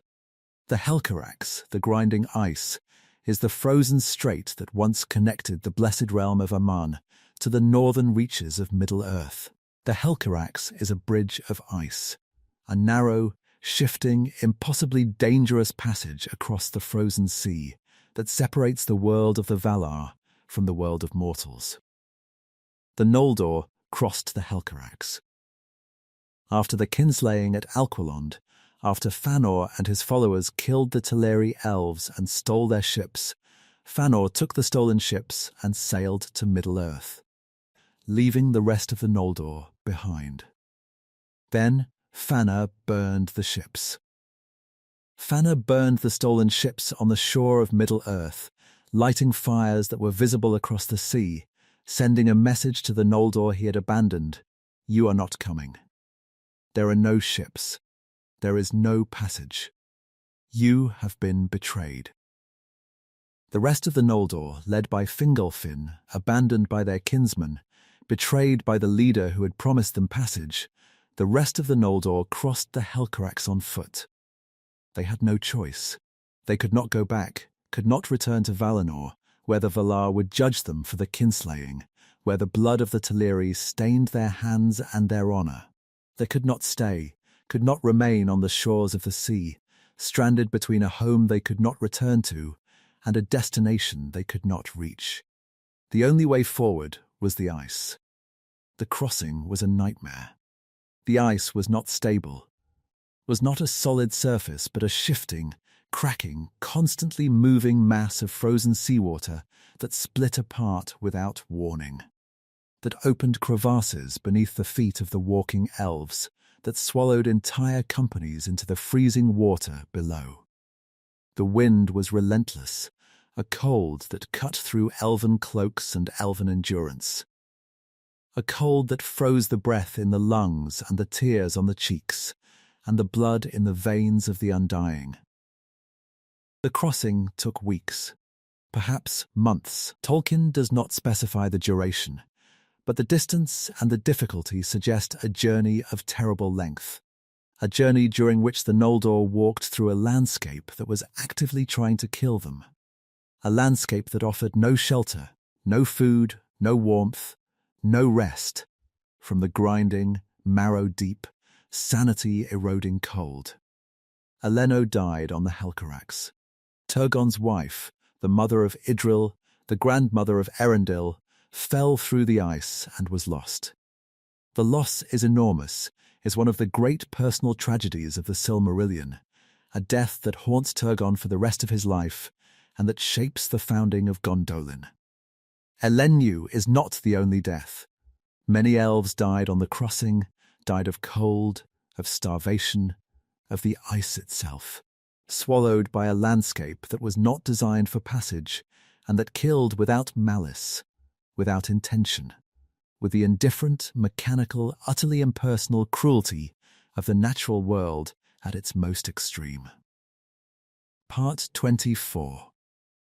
Why the Helcarax is on this list. The Helcarax is number 11 because the Helcarax represents a kind of horror that the other entries on this list do not. The horror of a place that is not evil. The Helcarax is not corrupted. The Helcarax is not the creation of a dark lord. The Helcarax is not haunted by spirits, or occupied by monsters, or contaminated by the residue of ancient evil. The Helcarax is simply ice, is simply a frozen sea, a natural feature of the world's geography, a place that exists because the laws of physics produce ice when water gets cold enough. The Helcarax is terrifying because the Helcarax is indifferent. The Helcarax does not hate the Noldor. The Helcarax does not want to kill the Noldor. The Helcarax simply exists as a barrier, exists as a passage, exists as a frozen wasteland that will kill you if you cross it, not because it has any opinion about you, but because that is what frozen wastelands do. Every other place on this list has a will, has an intelligence, a purpose, a malice that drives its horror. The Old Forest is angry. The Barrow Downs are malicious. Mirkwood is diseased. Angband is evil. These places are terrible because something has made them terrible. Because a will, a consciousness, a dark lord has shaped the landscape into a weapon against the living. The Helcarax has no will. The Helcarax has no intelligence. The Helcarax has no opinion about the Noldor or about anything else. The Helcarax is physics, is temperature, is the freezing point of water, is the mechanical, predictable, utterly impersonal operation of natural law. The Helcarax kills because killing is what extreme cold does to living things, not because the Helcarax has decided to kill. The indifference is the horror. The other places on this list are hostile, are actively, intentionally, malevolently hostile, shaped by evil wills, corrupted by evil presences, directed against the living by forces that hate life. The Helcarax is not hostile. The Helcarax is empty. The Helcarax is the horror of a universe that does not care, the horror of a landscape that will kill you without noticing, without remembering, without any awareness that you existed at all. The Noldor who survived the crossing arrived in Middle-earth hardened, arrived as a people forged by suffering, tempered by loss, transformed by the experience of crossing a landscape that tried to kill them, not because it hated them, but because it did not notice them. The crossing of the Helcarax is the Noldor's foundational trauma, the experience that shapes their identity, that defines their relationship with Middle-earth, that determines the character of their response to the horrors that await them on the other side of the ice. Part 25. Number 10. Moria. Moria is the greatest dwarf city ever built, and Moria is a tomb. Khazad Diem, the Dworodelf, the mansion of the dwarves, the kingdom beneath the misty mountains that was founded by Durin the Deathless in the first age of the world. Moria was the crown jewel of dwarven civilization, a city carved into the living rock of the mountains, a labyrinth of halls and corridors and chambers that extended from the western gate to the eastern gate, spanning the full width of the misty mountains, containing workshops, forges, living quarters, throne rooms, treasuries, mines, and the vast, echoing, cathedral-like caverns where the dwarves gathered for council and celebration. Moria was alive for thousands of years. Moria was the beating heart of dwarven culture, the place where the greatest works of dwarven craft were produced, where the mithril was mined, where the doors were forged, where the columns were carved with a precision and a beauty that even the elves admired. Moria was a civilization, not merely a mine, not merely a fortress, but a fully functioning underground city, home to thousands of dwarves, the center of dwarven commerce and craft and community. The scale of what was lost makes the horror worse. Imagine the halls when they were full of light, full of sound, full of the ringing of hammers and the singing of songs, and the laughter of dwarven children echoing through corridors that glittered with the light of mithril lamps. Imagine the forges burning bright, the craftsmen at their anvils, the miners returning from the deep with wheelbarrows of ore, the market halls where traders from the Iron Hills and the Blue Mountains came to buy and sell the finest craftsmanship in the world. Moria was not just a city. Moria was the greatest achievement of an entire civilization, the monument that the dwarves built to prove that they could shape the earth's bones into something beautiful. Then the dwarves delved too deep. Part 26. What the Dwarves Woke. The Balrog. Durin's Bane. A Maya of Morgoth, buried beneath the misty mountains since the War of Wrath at the end of the First Age, sleeping in the deep, in the darkness, in the places where the world's foundations grip the bones of the earth. The Balrog had been sleeping for thousands of years. The Balrog had been buried, not imprisoned, not sealed. Not deliberately entombed, but simply buried, covered by the weight of the mountain, hidden in the deep places where the War of Wrath's cataclysm deposited the remnants of Morgoth's defeated forces. The Balrog was not waiting. The Balrog was not plotting. The Balrog was sleeping the way a fire sleeps beneath ash, dormant, diminished, but not extinguished. The dwarves mining woke it.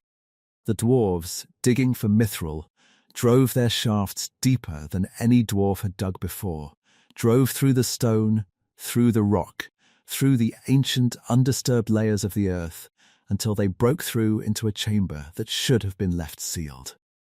The Balrog woke. The Balrog rose. And the Balrog killed. The irony is devastating. The dwarves' greed, their hunger for mithril, for the most precious metal in the world, for the silver-bright ore that could be wrought into armor lighter than silk and stronger than steel, the dwarves' greed delivered them to their destruction. The mithril was the lure.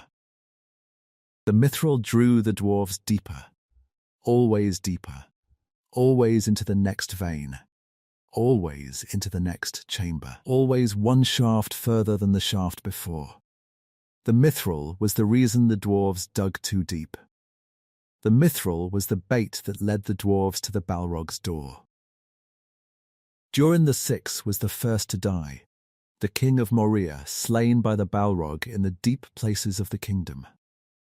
Ninvide died the next year. The dwarves fled. The greatest dwarf city in the history of Middle-earth was abandoned, evacuated, surrendered, given up to the darkness and the fire and the ancient demon that the dwarves' greed had unleashed. The horror of Moria is the horror of emptiness. The horror is not the Balrog. The Balrog is dangerous but comprehensible. A monster that can be named and feared and, as Gandalf proves, fought. The horror of Moria is the empty halls. The vast, echoing, pitch-dark spaces where thousands of dwarves once lived and worked and laughed, and where now there is nothing. No light, no sound, no life, just darkness and dust and the slow decay of the greatest civilization the dwarves ever built. Part 27. Walking through Moria. The Fellowship's passage through Moria is a 3-day descent into horror. A horror that builds not through jump scares or dramatic confrontations, but through the sustained, relentless, psychologically crushing experience of walking through a dead city in total darkness. The darkness is absolute. The Fellowship has Gandalf's Starflight, a faint bluish glow that illuminates a few feet in every direction, and that only makes the surrounding darkness feel more vast, more oppressive, more aggressively present. The darkness in Moria is not passive. The darkness in Moria is the dominant feature of the environment, is the thing that fills every hall, every corridor, every chamber, pressing against the light the way water presses against a bubble. The architecture makes the darkness worse. The halls of Moria are vast, are designed for a civilization, designed for thousands, designed to impress visitors with the dwarves' mastery of stone and space. The vastness means that Gandalf's light cannot reach the walls. The vastness means that the Fellowship walks through spaces whose boundaries they cannot see. Spaces that might extend 50 feet in every direction, or 500. Spaces that might be empty, or might contain anything. Spaces whose true dimensions are hidden by the darkness that fills them. The sound is worse. The sound in Moria is silence, the deep, total, suffocating silence of a place where no one has spoken for decades, where no hammer has rung, where no voice has echoed through the halls. The silence is not empty. The silence is full. Full of the awareness that something is in the dark, something is listening, something is tracking the Fellowship through the corridors with a patience that suggests the something has been waiting for a very long time. The Fellowship's own sounds are amplified by the silence. Footsteps echo. Whispers carry. The clink of Gimli's axe against a stone wall bounces through the corridors and returns as a distorted, unrecognizable sound that could be an echo or could be something else, something mimicking the sound, something in the dark that is learning the Fellowship's rhythms. Pippin drops a stone into a well. The stone falls into the darkness, into the depth, into the unmeasured vertical space beneath the chamber floor. The stone falls for a long time. The stone hits bottom with a sound that echoes upward through the well shaft and fills the chamber with a resonance that takes minutes to fade. And then, after the echo dies, after the silence returns, after the Fellowship has had time to process the depth that the falling stone revealed, then the drums begin. The drums come. Deep in the mines, in the darkness beneath the Fellowship's path, drums begin to beat, a rhythmic, pulsing, heartbeat-like sound that rises from the deep and fills the corridors with the vibration of the earth itself. The drums are the orcs. The drums are the signal that the Fellowship has been discovered, that the things in the dark have found them. that the dead city is not as empty as the silence suggested. And then the Balrog comes. And the Balrog is not the end of Moria's horror, the Balrog is the punctuation, the exclamation point at the end of 3 days of sustained, escalating, psychologically devastating dread. Part 28. Number 9. Shelob's Lair. Cirith Ungol, the Pass of the Spider. The name itself is a warning. The name tells you what waits in the pass. The name says, "Do not come here." Gollum leads Frodo and Sam to Cirith Ungol, because Cirith Ungol is the back door to Mordor, the secret passage over the Mountains of Shadow. The route that avoids the heavily fortified Black Gate and enters Mordor from the west, through the mountains, through the pass that Sauron's forces guard, but that has another guardian, an older guardian, a guardian that Sauron tolerates because the guardian serves Sauron's purpose without requiring Sauron's attention. The guardian is Shelob. Shelob is a spider. Shelob is a spider the way a hurricane is a breeze. Shelob is the last child of Ungoliant, the last surviving descendant of the primordial darkness that existed before Morgoth, the last carrier of the bloodline that devoured the 2 trees of Valinor, and that once threatened to devour Morgoth himself. Shelob is ancient, has lived in the mountains of Mordor since before Sauron built Barad-dûrthr, since before the rings were forged, since before the kingdoms of men were established. Shelob was waiting in the pass before Mordor was Mordor. Shelob's lair is a tunnel complex in the mountains above Minas Morgul, a network of passages, burrows and chambers that Shelob has carved or expanded over millennia, lined with webs that are not silk but something stronger, something stickier. Something that catches the light with an oily, iridescent sheen that suggests the webs are made of a substance that has more in common with venom than with thread. Part 29. The darkness of the tunnel. The tunnel is dark. This statement is inadequate, is like saying the ocean is wet, like saying the sun is warm.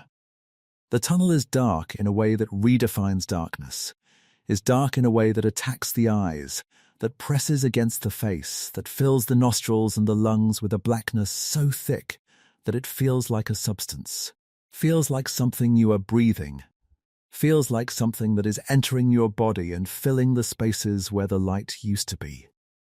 Tolkien calls it a darkness that seemed not a lack of light, but a thing with quality of its own. The darkness in Shelob's lair is not the absence of something.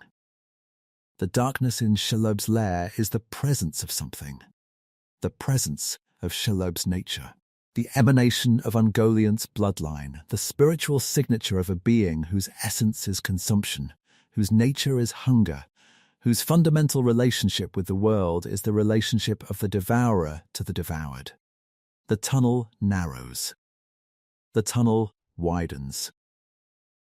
The tunnel branches into side passages that lead to chambers the hobbits cannot see.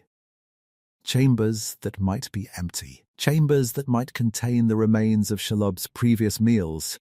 Chambers that might contain Shelob herself, waiting in the dark, patient as stone, silent as the space between heartbeats. The hobbits walk through the tunnel the way prey walks through a digestive tract, forward, deeper, closer to the thing that is waiting at the end. The stench is staggering. The tunnel smells of death, of rotting flesh, of the accumulated remains of centuries of Shelob's meals, of the bones and the blood and the slowly decomposing bodies of every creature that has entered the tunnel and not come out. The smell is not incidental. The smell is a weapon, is part of the tunnel's horror, part of the experience of entering a place that is not a cave but a stomach, not a passage but a throat, not a tunnel but the interior of a predator that you are walking into voluntarily. The webs catch them.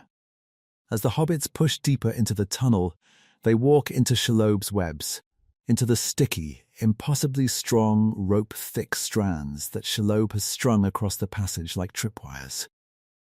The webs wrap around their faces, their hands, their arms. The webs stick to their clothing and their hair and their skin.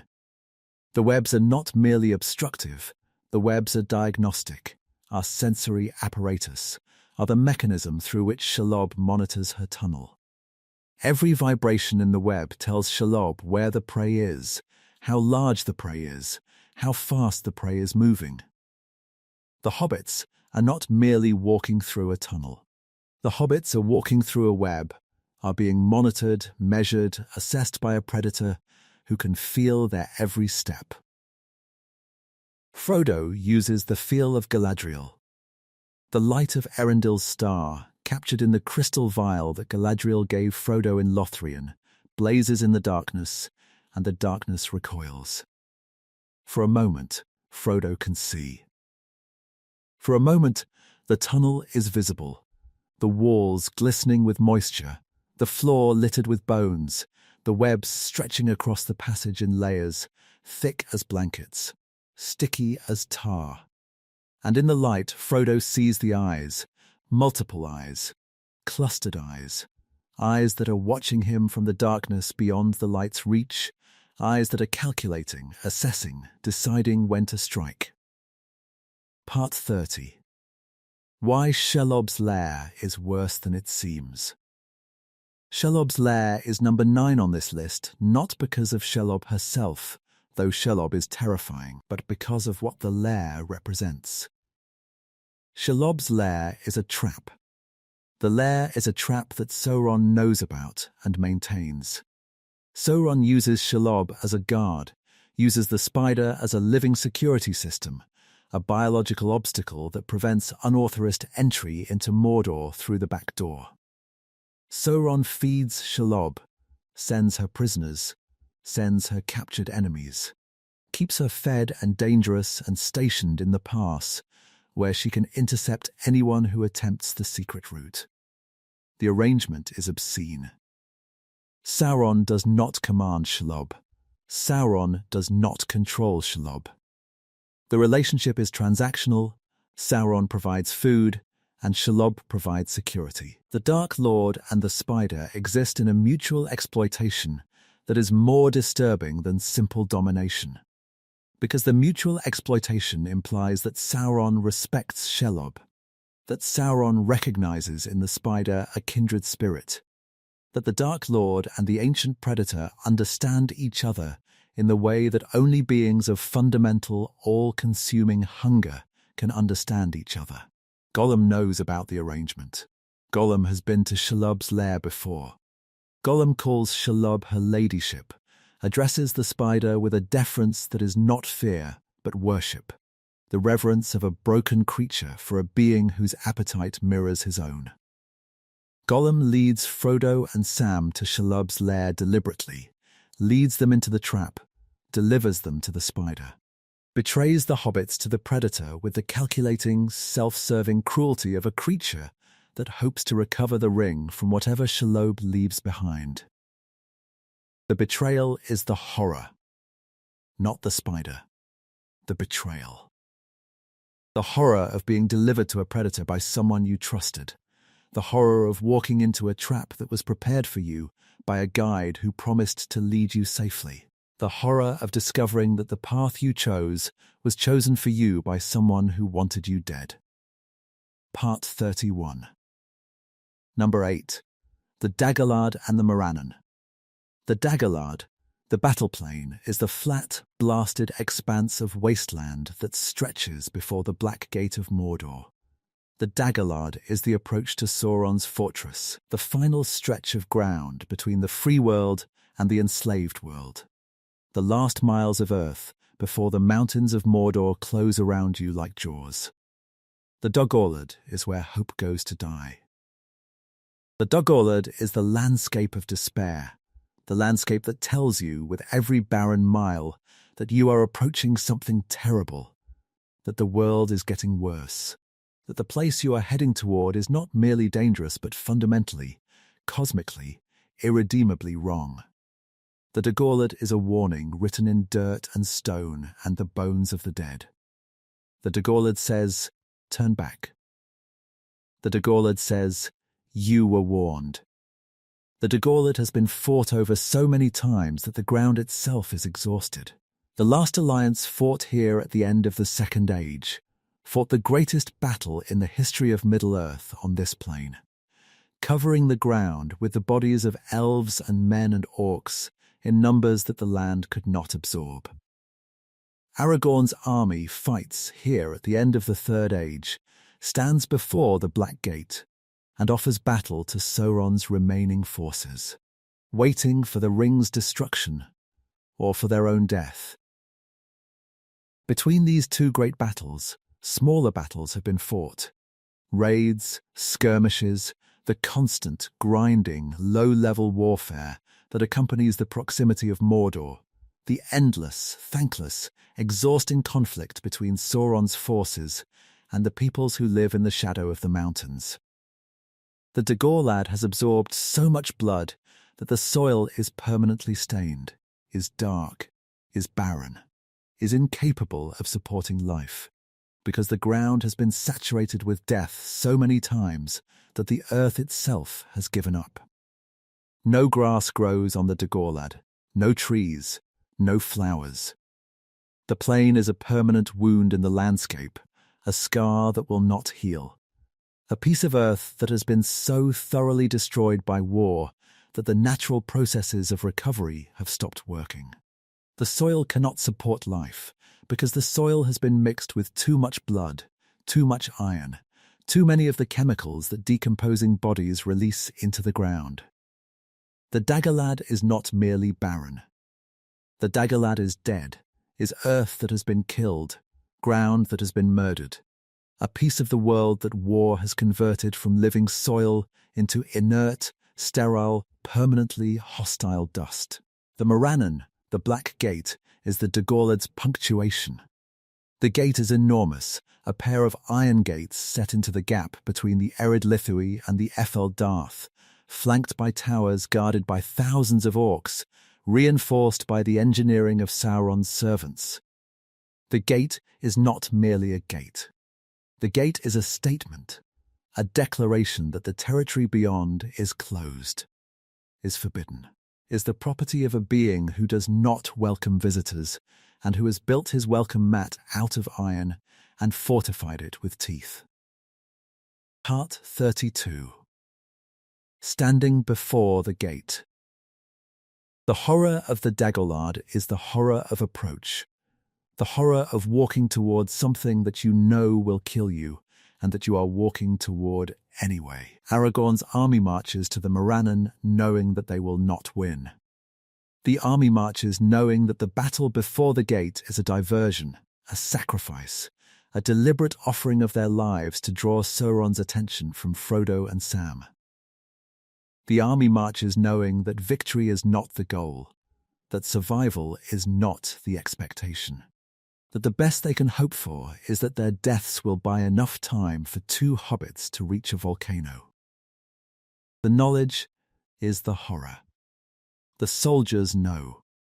Gandalf has told them that the march to the Black Gate is a suicide mission, that the army cannot win, that the purpose of the march is to die in a way that is useful. The soldiers march anyway.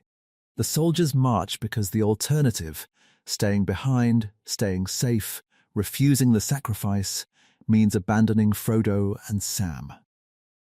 The soldiers march because the only thing worse than dying at the Black Gate is surviving in a world where Sauron wins because no one was willing to die.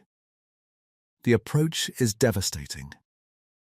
The army crosses the Dagorlad, crosses the battle plain, the graveyard, the blasted heath, where the bones of 3,000-year-old warriors still surface after heavy rain. The army walks over the dead, walks over the ground where the last alliance bled and won and lost, and where the ring survived, and where the entire history of the Third Age was set in motion by Isildur's choice to keep the ring rather than destroy it. The army shrinks as it marches. Some soldiers cannot endure the approach, cannot endure the psychological weight of walking toward their own death, cannot endure the Dagorlad's atmosphere of despair and finality.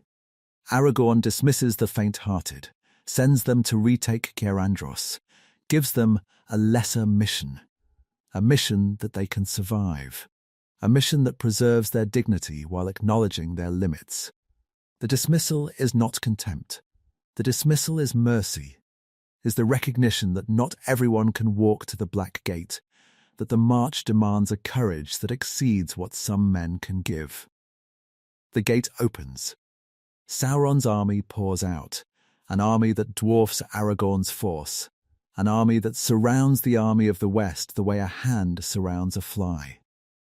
The Nazgul circle overhead. The trolls advance, the orcs close in from every direction. The horror of the Dagorlad is not the battle. The horror is the knowledge that you are dying for a plan that depends on someone else. The knowledge that your death is only meaningful if the hobbits succeed. The knowledge that if the ring is not destroyed, then your sacrifice is meaningless and your death is just death. Pointless, purposeless, wasted. Part 33. Number 7. The Plateau of Gorgoroth.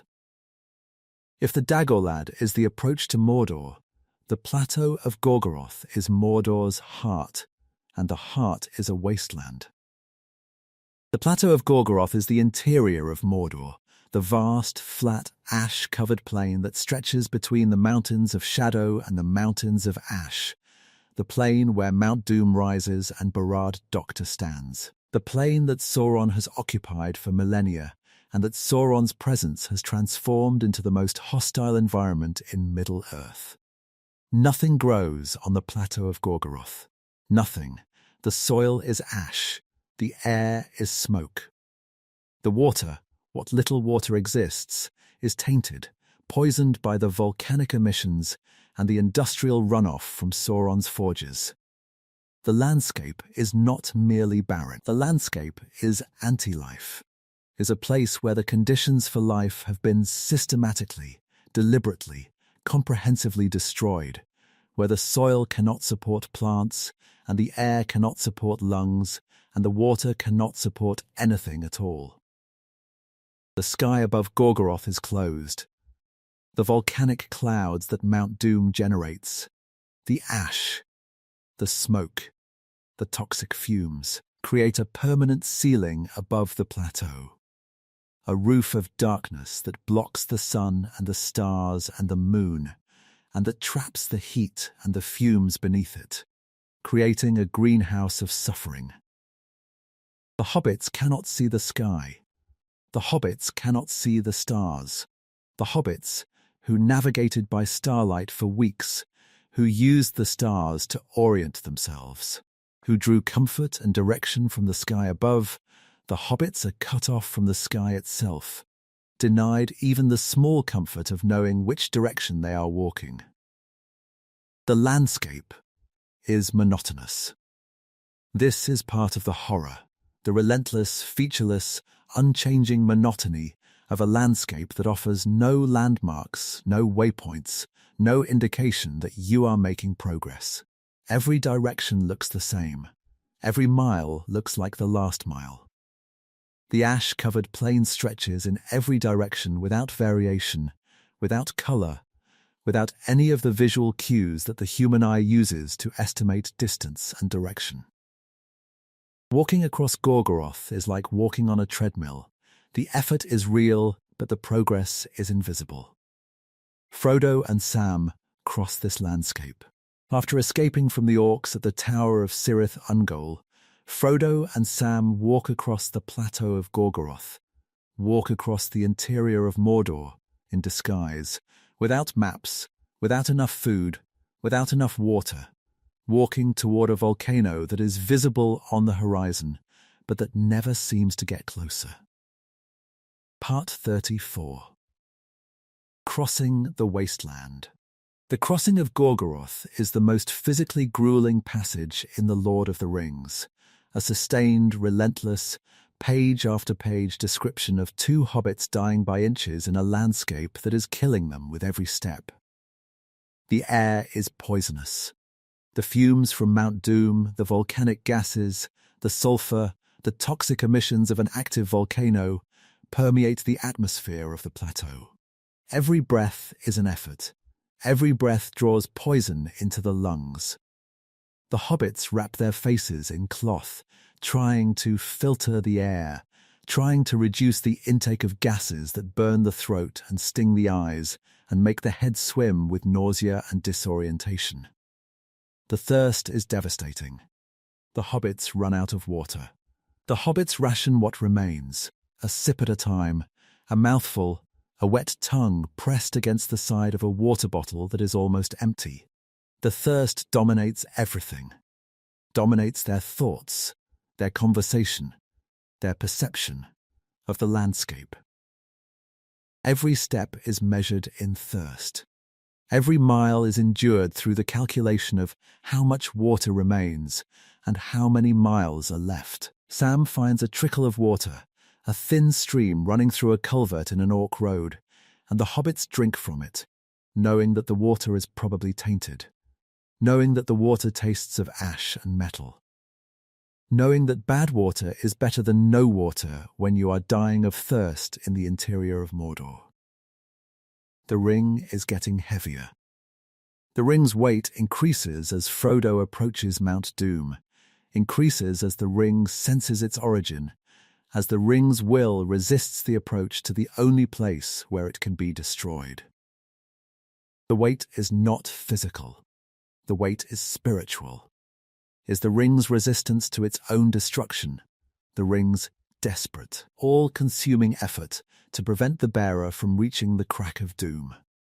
Frodo walks bent double, dragged downward by a piece of gold that should weigh an ounce, but that feels like a boulder chained to his neck. The weight is growing. The weight is increasing with every step. With every step that brings Frodo closer to the fire, the ring grows heavier, more insistent, more oppressive, as though the ring is gathering its strength for the final confrontation. Sam carries Frodo. On the slopes of Mount Doom, when Frodo can no longer walk, Sam picks Frodo up and carries him, carries the ring-bearer, carries the ring, carries the fate of the world on his back, up the side of a volcano in the heart of the enemy's territory. The moment is the most emotionally powerful moment in the entire mythology, the moment when the smallest, most ordinary being in Middle-earth does the most extraordinary thing that anyone has ever done. The Plateau of Gorgoroth is number 7, because the Plateau of Gorgoroth strips everything away. The plateau strips away comfort, hope, strength, and will. The plateau reduces the quest to its most elemental components: 2 hobbits, a ring, a volcano, and the stubborn, desperate, irrational refusal to give up even when giving up is the only rational response. Part 35. Number 6. Nan Dungorthab. Now we cross into the Silmarillion, into the deep lore, the ancient history, the First Age horrors that make the Third Age look gentle by comparison. Nan Dungorthab, the Valley of Dreadful Death. The name does not leave much room for interpretation. The name tells you everything you need to know. This is a valley, and if you enter it, you will die, and the dying will be dreadful. Nan Dungorthab lies between the mountains of Dorthonion and the fence of Melian, between the highlands of the north and the enchanted border of Doriath, the kingdom of Thingol and Melian, the kingdom that is protected by the most powerful enchantment in the history of Middle-earth. Nan Dungorthab is the space between safety and danger, the contested zone, the no-man's land, the strip of territory that belongs to no one because nothing that enters it survives long enough to claim it. Nan Dungorthab is the home of spiders. Not Shelob. Shelob is one spider, one individual, one predator. Nan Dungorthab is home to legions of spiders, the offspring of Ungoliant. the children and grandchildren and great-grandchildren of the primordial darkness, bred in the valley's shadows, nesting in the valley's crevices, spinning their webs between the rocks and the dead trees in numbers that transform the valley from a landscape into a trap. The spiders of Nandungorthub are not the giant spiders of Mirkwood. The spiders of Nandungorthub are worse. The spiders of Nandungorthub are closer to Ungoliant, are more fully the children of the darkness, more powerfully the carriers of the hunger that devoured the two trees. The spiders of Nandungorthub are predators of a different order. Predators that hunt not merely for food, but for light, for life, for the spiritual energy that the living carry and that the darkness craves. Part 36. What happened in the valley? Beren crossed Nandungorthub. Beren, son of Barahir, the mortal man who loved Lethian and who undertook the quest for the Silmaril, Beren crossed Nandungorthub alone, on foot, and survived. The crossing nearly killed him. The crossing left him changed, hardened, scarred, haunted by the experience of walking through a valley of living darkness, where the spiders watched from every shadow, and the webs caught at his clothing, and his hair and the air itself seemed to resist his passage. Beren came to Nandungorthub after years of wandering in the wild, after the fall of Dorthonion, after the death of his father, after years of living alone in the wilderness as an outlaw and a survivor. Beren was already hardened. Beren had already endured things that would have broken most men. But Nandungorthub was worse than anything Beren had experienced, was worse than the orcs, worse than the winter, worse than the loneliness and the despair of a man who has lost everything and everyone he loved. Tolkien does not describe the crossing in detail. The Silmarillion says only that Beren came through Nandungorthub, and that the horror of the crossing was such that no tale tells what Beren endured there. The silence is Tolkien's most effective horror technique, the refusal to describe. The acknowledgement that some experiences are beyond description. The admission that the writer's craft is insufficient to capture the full scope of the horror that the valley contains. The silence is more frightening than any description could be.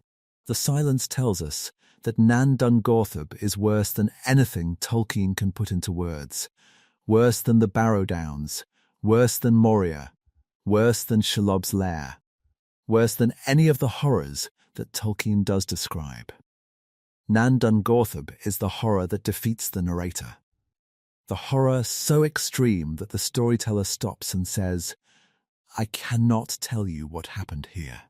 You will have to imagine it. And whatever you imagine, it was worse." What do we know? We know the valley is full of spiders. We know the darkness is total.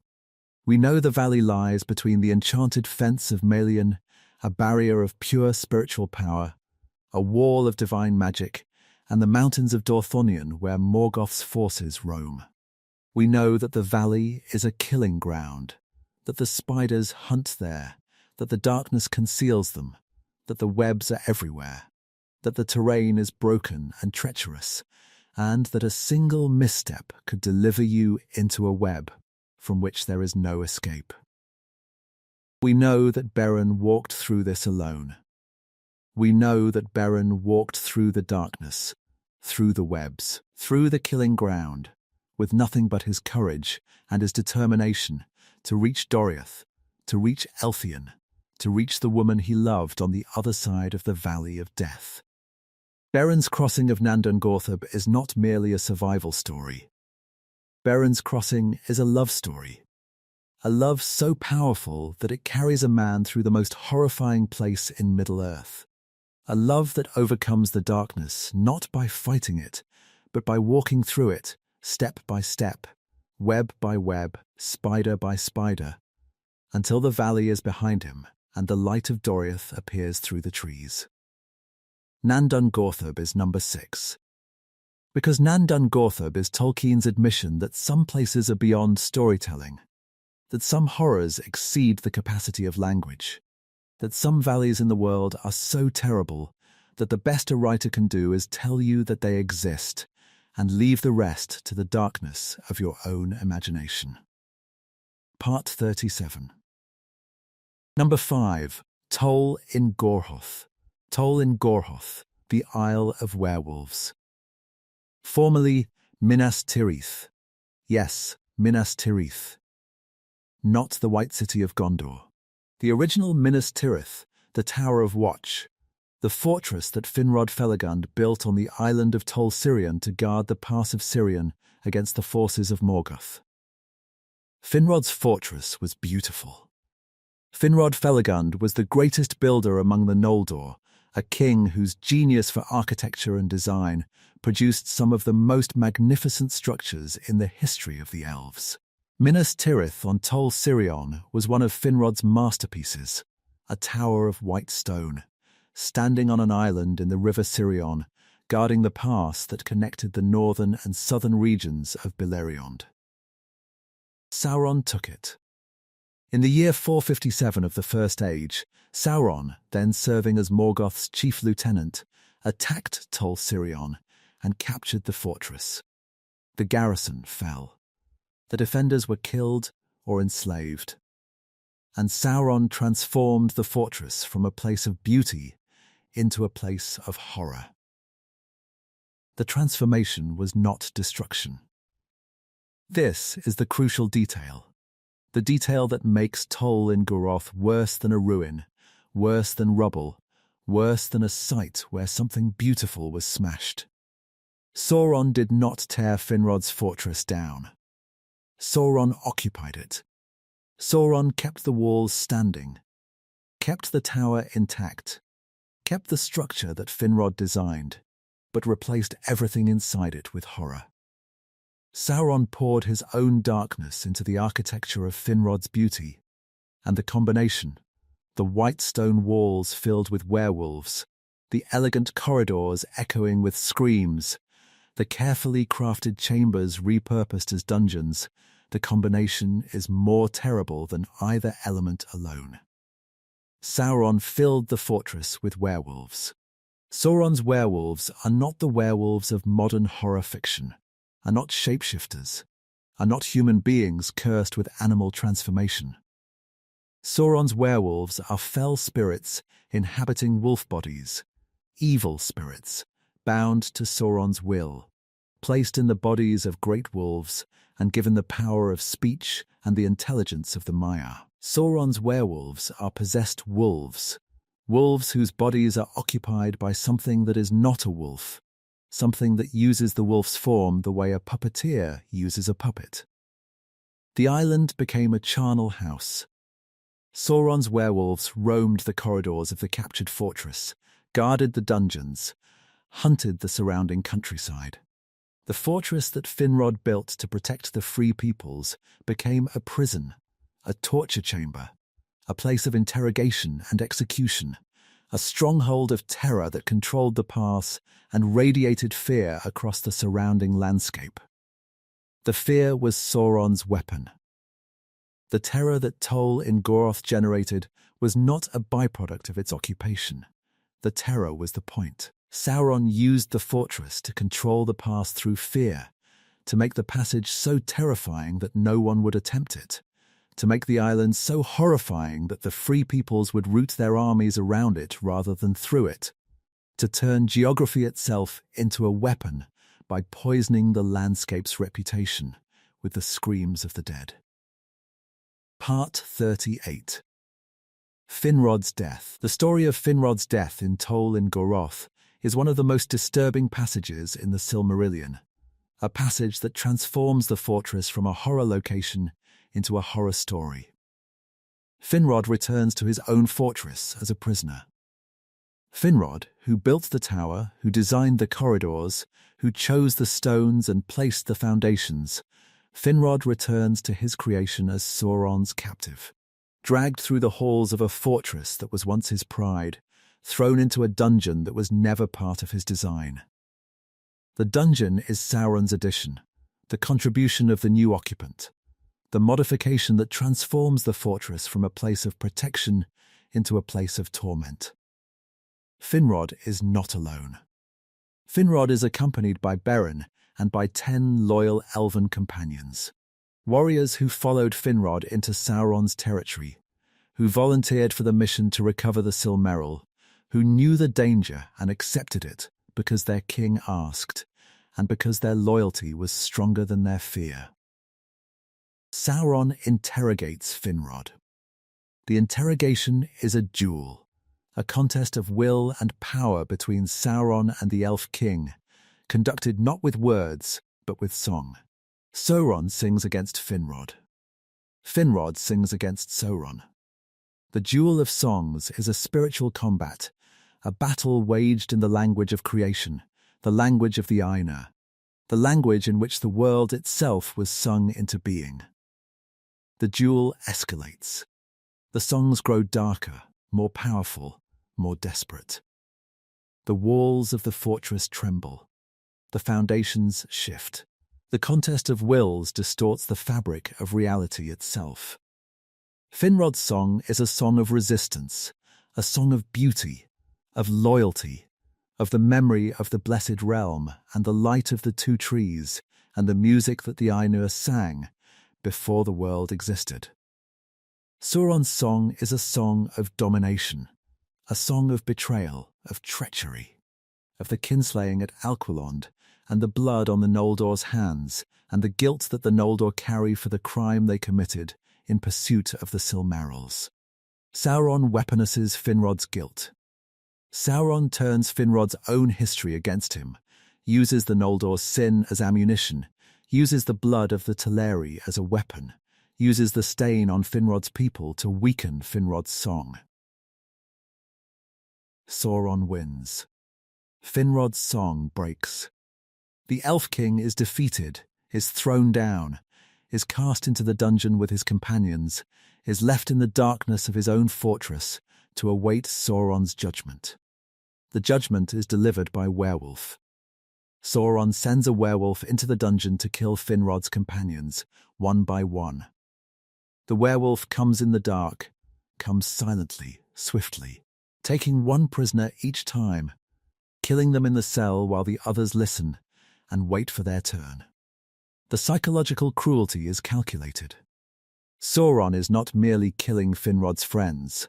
Sauron is making Finrod listen, is forcing the Elf King to hear his companions die, one by one, in the darkness, in the dungeon of the fortress that Finrod built with his own hands. Each death is a message. Each death tells Finrod, "Your fortress is mine. Your friends are mine. Your creation is mine. Everything you built, everything you loved, everything you designed and crafted and placed with care, all of it is mine now, and I am using it to destroy the people you care about." When the werewolf comes for Beren, the mortal man whom Finrod has sworn to protect, Finrod breaks his chains.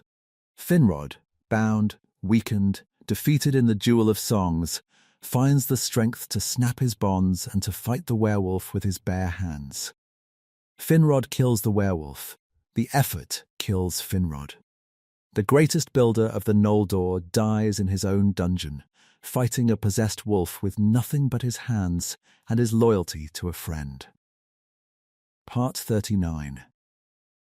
The corruption of beauty. Tol in Goroth is number 5 on this list, because Tol in Goroth represents the horror of corruption at its most personal.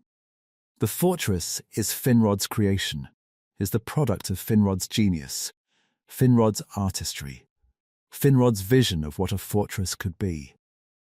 Sauron takes that creation and transforms it into a prison, takes the beauty that Finrod built and fills it with werewolves, fills it with dungeons, fills it with the screams of the dying and the stench of the dead.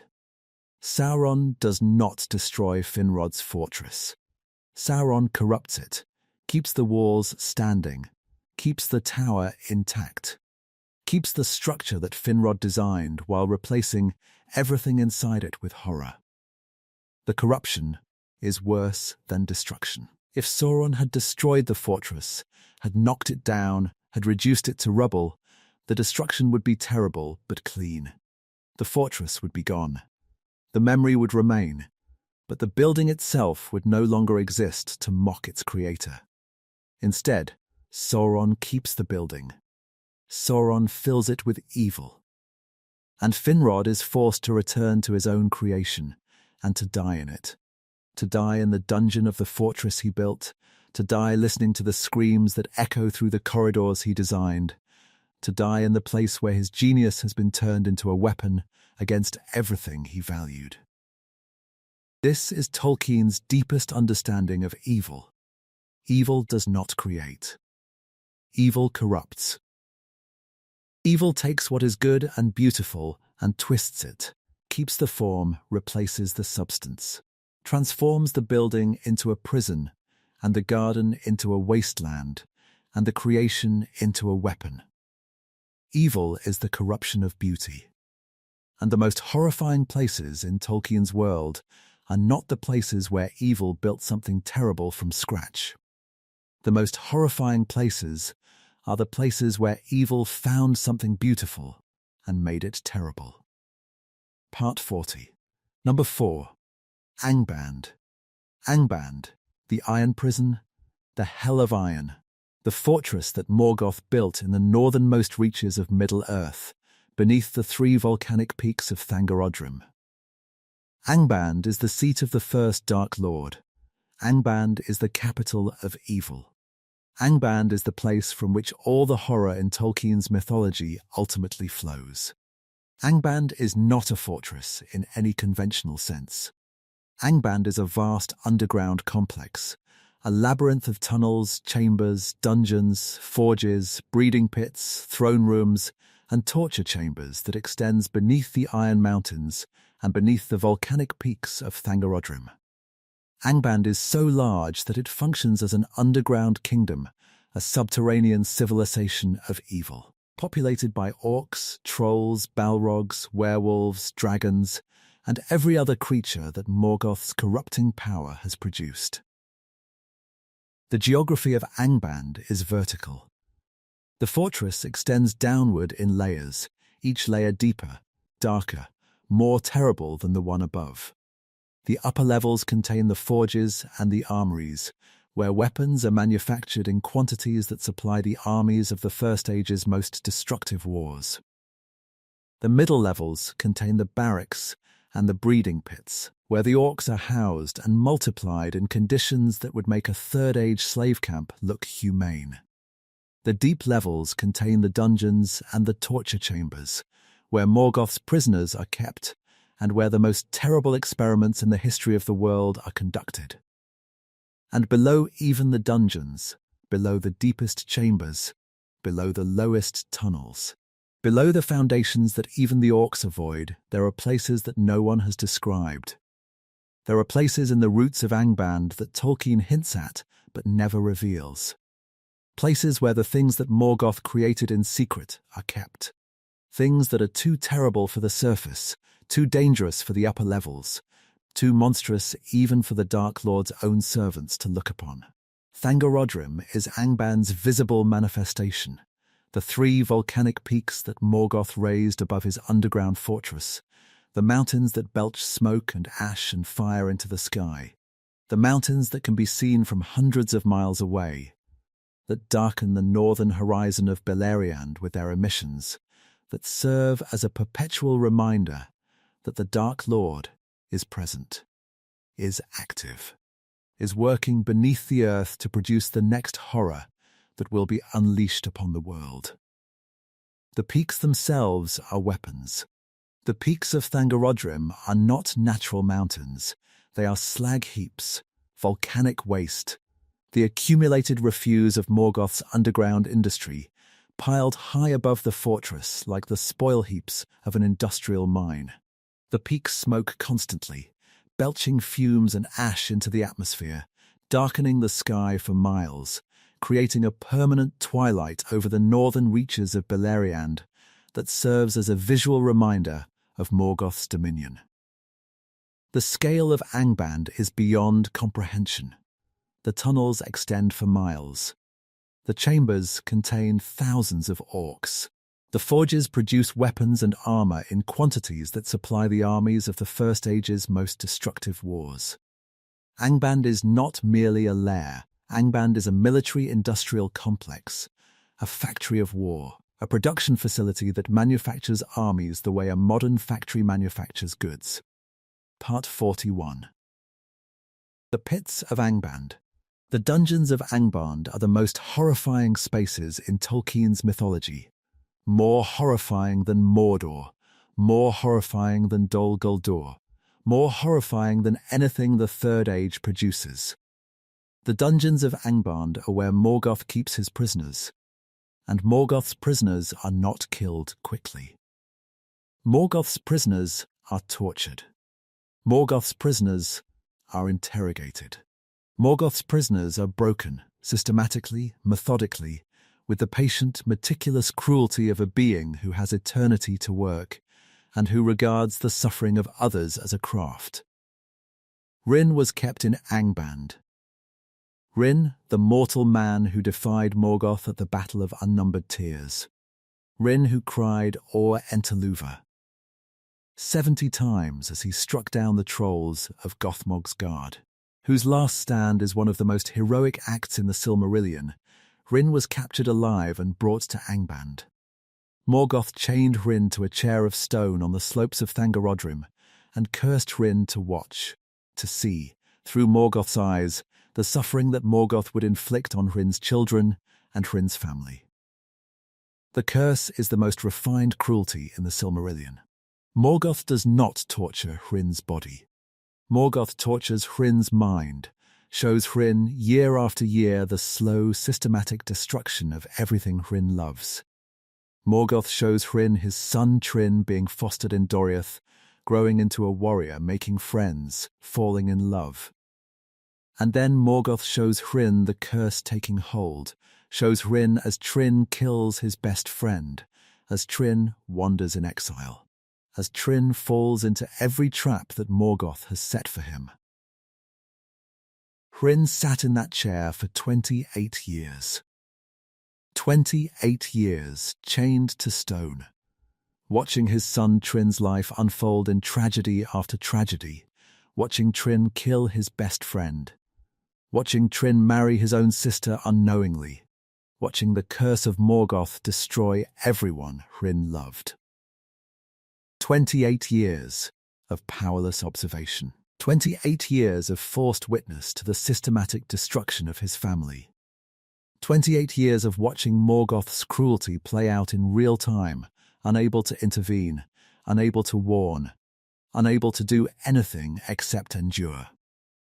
When Rin is finally released, he is a broken man. 28 years of Angband have hollowed him out, have left him alive but empty, breathing but destroyed. Rin walks free from Angband and proceeds to cause more destruction, inadvertently leads Morgoth's spies to the hidden city of Gondolin, inadvertently contributes to the ruin that Morgoth has been planning for centuries. Rin's release is not mercy. Rin's release is the final move in a game that Morgoth has been playing for 28 years. The move that transforms Rin from a prisoner into a weapon, from a victim into an instrument of the very evil that victimized him. Maedhros was kept in Angband. The eldest son of Fëanor was captured by Morgoth and suspended from a cliff face of Thangorodrim by his right wrist, hung from the mountain by a band of iron, dangling above the abyss, exposed to the winds and the cold and the volcanic heat that rose from the pits below. Fingon rescued Maedhros, but the rescue required cutting off Maedhros's hand, severing the wrist that the iron band gripped, freeing the prisoner by mutilation. The horror of Angband's dungeons is not their physical suffering, though the physical suffering is extreme. The horror of Angband's dungeons is their psychological suffering. Morgoth does not merely hurt his prisoners. Morgoth breaks them, corrupts them, remakes them, transforms them into instruments of his will. The orcs are the most visible example. Tolkien suggests that the orcs were originally elves, captured in the world's earliest age, tortured and corrupted until they became something new, something twisted, something that retained the elves' shape, but that had lost the elves' nature. The orcs are the product of Angban's deepest horror, the horror of a place that does not merely kill you, but transforms you into something you would rather be dead than become. Part 42. Thangorodrim's Fall. Angband is number 4, because Angband is the template, the original, the prototype, the model from which all subsequent horror in Tolkien's mythology is derived. Every terrible place in Middle-earth is a descendant of Angband. Dol Guldur is Angband's echo, a lesser fortress, built by a lesser Dark Lord, producing a lesser version of the same corruption. Mordor is Angband's successor, the Second and Third Age replacement for the First Age original, built by Morgoth's lieutenant in imitation of Morgoth's stronghold. The Barrow Downs are Angband's distant consequence, the product of the Witch King's power, which derives from Sauron's power, which derives from Morgoth's power, which was concentrated and deployed from Angband. Angband was destroyed at the end of the First Age. The War of Wrath, the final battle between the Valar and Morgoth, broke Angband open, tore the tunnels apart, collapsed the chambers, shattered the peaks of Thangorodrim. The destruction was so catastrophic that it reshaped the geography of the world, sank Beleriand beneath the sea, redrew the coastlines, transformed the map of Middle-earth from the First Age configuration to the Third Age configuration that the Lord of the Rings describes. But the destruction of Angband did not destroy what Angband produced. The orcs survived. The Balrogs survived, at least one, buried beneath the misty mountains, sleeping until the dwarves' picks woke it. The corruption that Angband generated survived, spread across Middle-earth, seeded itself in new locations, took root in new fortresses, produced new horrors that would plague the world for thousands of years. Angband's horror is generational. Angband's horror does not end when Angband falls. Angband's horror echoes forward through time, resonates through the Second Age, the Third Age, the War of the Ring, the entire subsequent history of Middle-earth. Every evil thing in the Lord of the Rings is a descendant of something that was bred or forged or corrupted in the pits of Angband. Part 43. Number 3. Mount Doom. Orodruin Amon Amarth. The Mountain of Fire, the Mountain of Fate, Mount Doom. Mount Doom is a volcano. Mount Doom is an active, constantly erupting, permanently smoking volcano in the heart of Mordor, a mountain that has been burning since before Sauron claimed the land, a mountain whose fires Sauron harnessed for the forging of the One Ring, a mountain whose internal heat is the only force in the world capable of destroying the ring. The mountain dominates the landscape of Mordor. Mount Doom is visible from everywhere on the plateau of Gorgoroth, is the landmark, the reference point, the unavoidable presence that looms above the wasteland and that draws the eye no matter which direction you are facing. The mountain is always smoking. The mountain is always rumbling. The mountain is always reminding you that you are standing on unstable ground, that the earth beneath your feet is not solid but active, that the forces beneath the surface are powerful and unpredictable, and could destroy you at any moment without warning. Mount Doom is not merely a geographical feature. Mount Doom is Sauron's forge, is the furnace that Sauron used to create the ring, is the fire that Sauron harnessed for his greatest act of creation. The relationship between Sauron and Mount Doom is the relationship between a craftsman and his furnace. The mountain provides the heat, the energy, the raw elemental power that Sauron needed to forge an object of unprecedented magical potency. Without Mount Doom, there is no ring. Without the volcanic fire, there is no forge. Without the forge, there is no instrument of domination. Mount Doom is where the ring was born, and where the ring must die. The symmetry is deliberate, is built into the mythology, into the structure of the quest, into the fundamental logic of Tolkien's world. The ring can only be destroyed in the place where it was created. The forge that made the ring is the only forge that can unmake it. The fire that gave the ring its power is the only fire that can take that power away. Mount Doom is a destination. Mount Doom is the destination, the endpoint of the quest, the final step of the journey, the place that the entire Lord of the Rings has been building toward since Gandalf spoke the words of the ring's inscription in the parlour of Bag End. Every mile that Frodo walks, every danger that Frodo endures, every sacrifice that the Fellowship makes, all of it is pointed at Mount Doom. All of it leads to the mountain. Part 44. The Sammath Nor. The Sammath Nor, the Chambers of Fire, is the forge where the ring was made.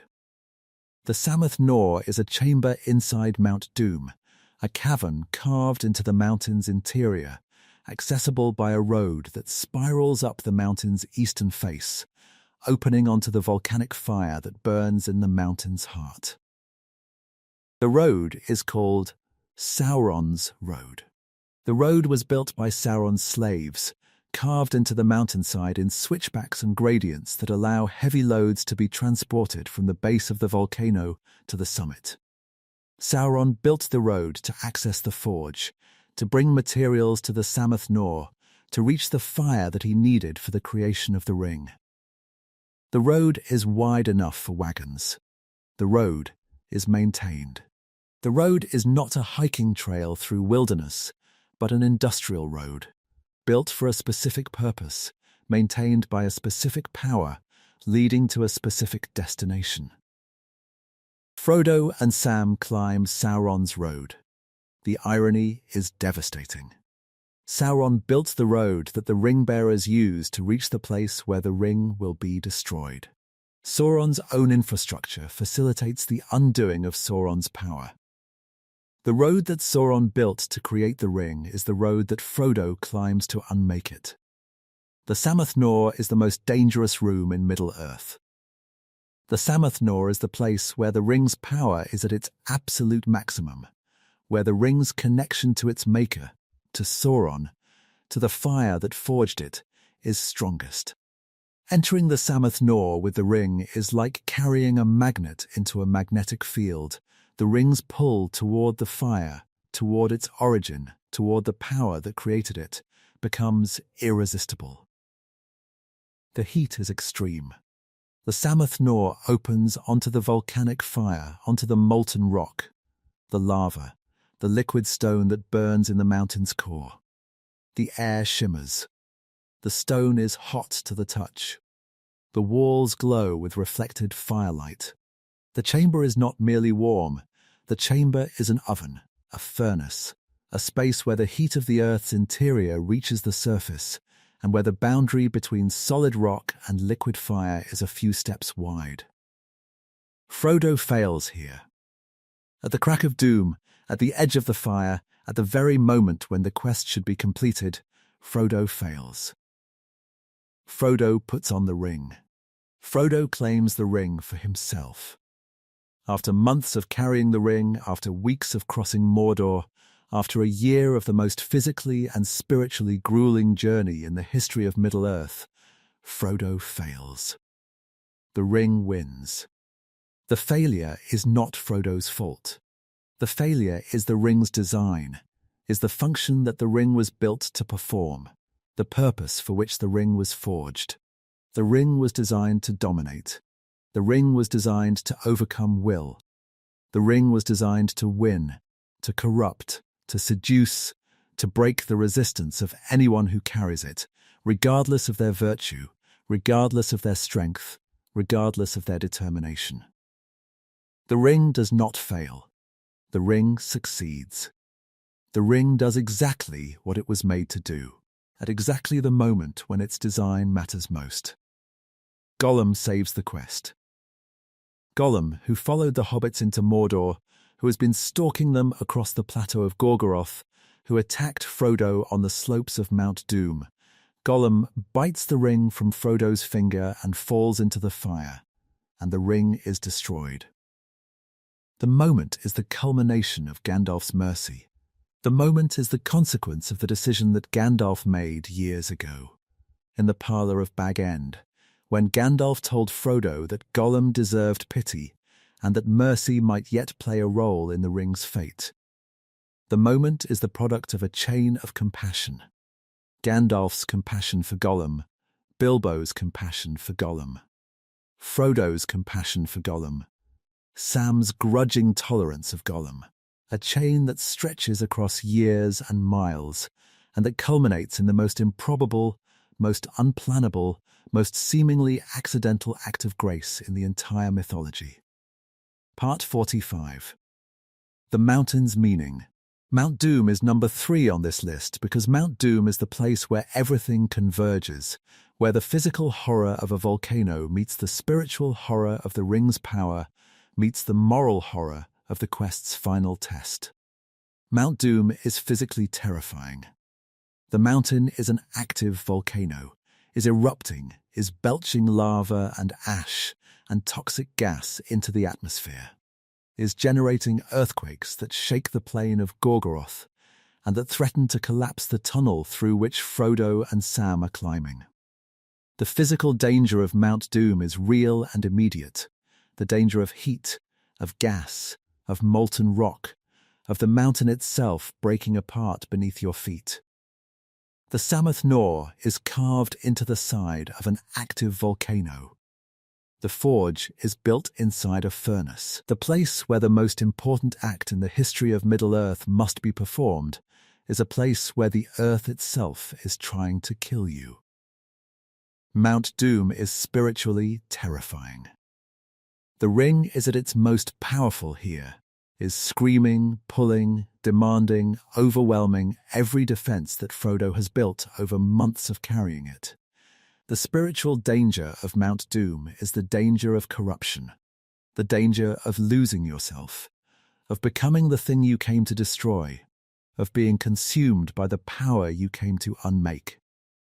The ring has been growing stronger throughout the journey, has been pressing against Frodo's will with increasing force, increasing urgency, increasing desperation. At Mount Doom, the ring's resistance reaches its maximum. At Mount Doom, the ring fights with everything it has, fights to survive, fights to prevent its own destruction, fights with the full power of Sauron's will, concentrated into a single, overwhelming demand: do not throw me into the fire. Mount Doom is morally terrifying. The quest demands that Frodo destroy the most powerful object in the world, that Frodo give up the ring, that Frodo surrender the power that the ring offers, that Frodo choose destruction over domination, weakness over strength, the annihilation of power over the exercise of power. The moral danger of Mount Doom is the danger of the choice, the danger that the bearer will choose to keep the ring, that the bearer will choose power over duty, that the bearer will fail at the one moment when failure means the end of everything. Frodo fails, and the world is saved anyway, saved not by strength but by accident, not by heroism but by obsession, not by the plan but by the unplannable intersection of mercy and madness on the edge of a fire that was lit before the world began. The moment is Tolkien's deepest theological statement, the acknowledgement that the forces of good cannot always win through their own strength, that the final victory depends on something beyond planning, beyond heroism, beyond the capacity of any individual to control. The moment is grace, is the unearned, unplanned, unpredictable intervention of a force that works through the brokenness of the broken, and the obsession of the obsessed, and the mercy of the merciful to achieve what strength alone could never achieve. Part 46. Number 2. Barad Dûchta. Barad Dûchta, the Dark Tower, the fortress of Sauron, the seat of the Dark Lord's power, the most terrible building ever constructed in the history of Middle-earth. Barad-dûr rises from the plateau of Gorgoroth like a spike driven through the earth, a tower of black stone, impossibly tall, impossibly narrow, defying the physics that govern ordinary architecture by the force of the dark will that sustains it. Barad-dûr is not held up by engineering. Barad-dûr is held up by the ring, is sustained by the power of the One Ring, maintained by the will of Sauron, kept standing by a force that is not physical but spiritual, not structural but magical. The tower is a violation of nature. Barad-dûr should not exist, should not be able to exist, should not be able to stand, should not be able to maintain its impossible height and its impossible narrowness against the forces of gravity and wind, and the natural tendency of tall, narrow structures to fall down.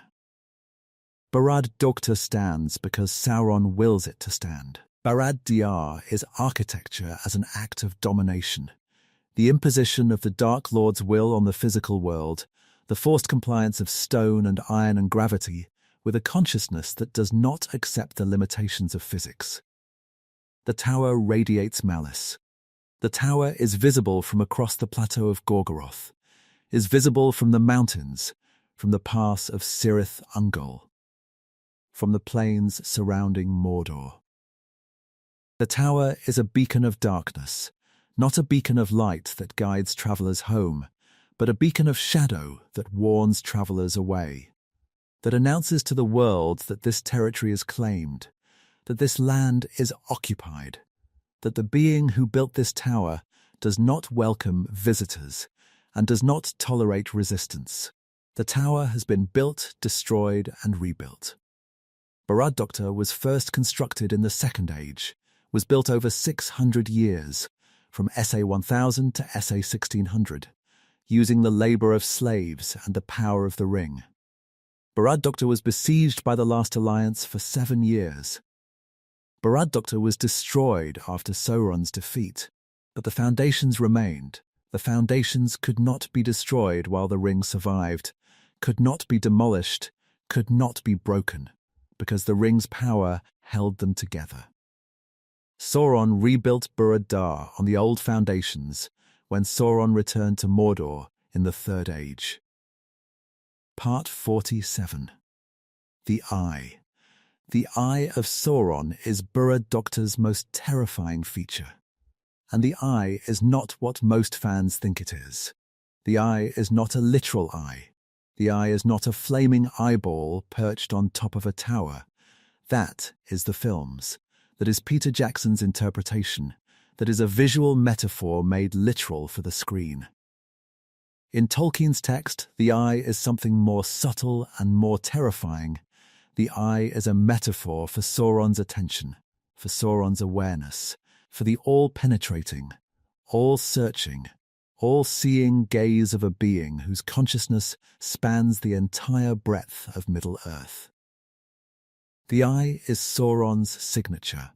The eye is the emblem on Sauron's banners, the red eye, the lidless eye, the symbol that Sauron's servants carry into battle and that Sauron's enemies recognize as the mark of the Dark Lord. The eye represents what Sauron does best: watch. Sauron watches everything. Sauron's intelligence network spans the continent, extends from the spies in the Shire to the diplomats in Ren, from the Cribane that scan the countryside to the Palantri that connect the Seeing Stones. Sauron's power is the power of surveillance, the power of knowing where everyone is, what everyone is doing, what everyone is planning. Sauron's attention is a weapon. Sauron's gaze, the focus of Sauron's will, the directed beam of Sauron's awareness, destroys everything it touches. Sauron's attention does not merely see you. Sauron's attention knows you. Sauron's attention penetrates your defenses, reads your thoughts, exposes your secrets, strips away your armor and your courage and your identity, and leaves you naked before a consciousness that is vast, hostile, and completely without mercy. Frodo feels the eye. On a Mon Hen, on the seat of seeing, Frodo puts on the ring and feels the eye search for him, feels the attention sweep across the landscape, feels the gaze probe the borders of his awareness, feels the Dark Lord's consciousness reach for the ring the way a hand reaches for a weapon. The experience is not painful. The experience is existential, is the experience of being perceived by something that is so much larger than you, so much more powerful than you, so much more ancient than you, that the act of being perceived by it threatens to dissolve you, to unmake you, to reduce you to nothing. Frodo feels the eye again on the Emyn Muil, again in Mordor, again on the slopes of Mount Doom. Each time the experience is worse, each time the eye is closer, the attention is more focused, the search is more precise. The eye is narrowing. The eye is learning. The eye is triangulating the ring's position from the faint signals that the ring emits whenever Frodo is tempted to put it on. The eye is not merely scanning the horizon randomly. The eye is hunting. The eye does not blink. The eye does not sleep. The eye is always searching, always scanning the horizon, always probing the darkness, always looking for the ring that is simultaneously the source of Sauron's power and the key to Sauron's destruction. The eye is paranoia made real, the universal, all-consuming, never-ending paranoia of a being who knows that the one thing that can destroy him is out there, somewhere, is moving, is approaching, and that every moment that passes without the ring's recovery is a moment that brings Sauron closer to annihilation.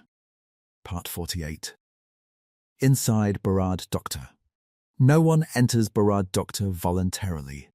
Tolkien does not describe the interior of Barad Dûchtur, does not take us inside the tower, does not show us the chambers, the corridors, the throne room where Sauron sits and directs the war. The absence of description is itself a horror, is the acknowledgement that the interior of the Dark Tower is a place that even the narrator will not enter, a space that even the storyteller refuses to describe. We know fragments. We know that Barad Dûchtur contains dungeons, dungeons where Gollum was tortured, where the information about the ring was extracted from the wretched creature through methods that Tolkien declines to specify. We know that Barad Dûchtur contains forges, forges where weapons are made, where armor is produced, where the machinery of war is manufactured in the heat and the smoke of the volcanic fires that Sauron has harnessed. We know that Barad Dûchtur contains chambers of command, rooms where Sauron's lieutenants receive their orders, where the Nazgul report, where the mouth of Sauron is briefed, where the strategy of the war is planned and coordinated. But we do not see these spaces, we do not enter these rooms.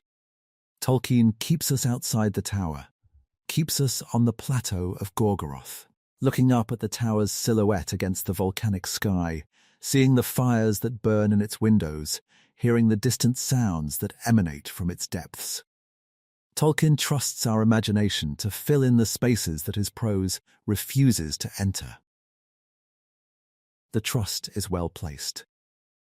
Whatever we imagine inside Barad-dûr is worse than anything Tolkien could describe, because our imaginations, unconstrained by the specifics of description, are free to populate the tower's interior with the worst things we can conceive.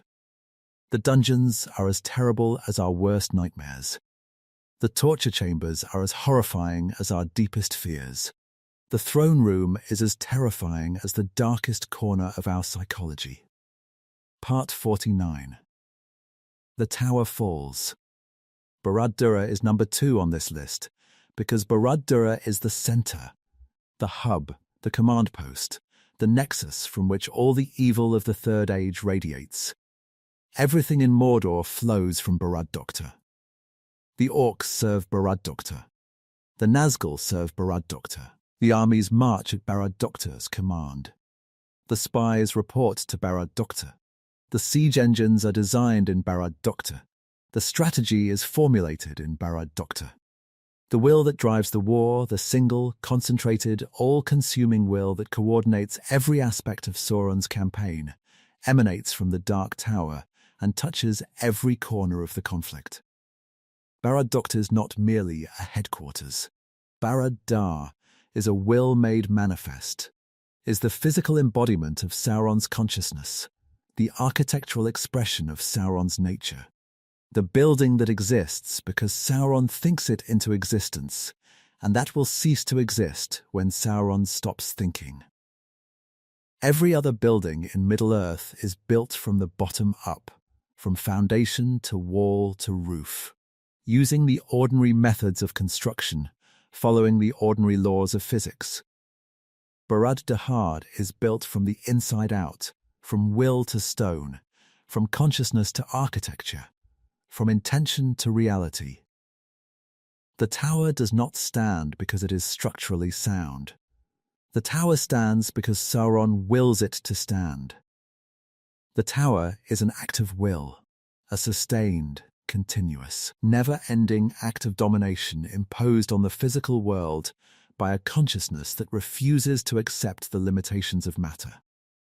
When the ring is destroyed, Barad Dûchta collapses. The tower falls instantly, completely, catastrophically, as though the removal of the ring pulls a pin from the structure's foundation, and the entire edifice simply ceases to exist. The tower does not crumble gradually. The tower does not lean and topple and break apart in stages. The tower dissolves, disintegrates, comes apart at the molecular level, reduced from the most imposing structure in Middle-earth to a cloud of dust and debris in a matter of seconds. The collapse proves that Barad Dûchta was sustained by something beyond architecture, that the tower was not merely a building, but a manifestation of will, not merely stone and mortar, but the concentrated, solidified, physically manifested determination of a being who poured his power into the ring, and the ring's power into the foundations. Barad Dûchta was built by slaves over 600 years of labour. The stone was real. The iron was real. But the force that held the foundations together when everything else had been demolished, the force that made the tower indestructible as long as the ring survived, was Sauron's will channeled through the ring. When the ring was destroyed, the will ended, and the foundations that nothing else could break simply gave way.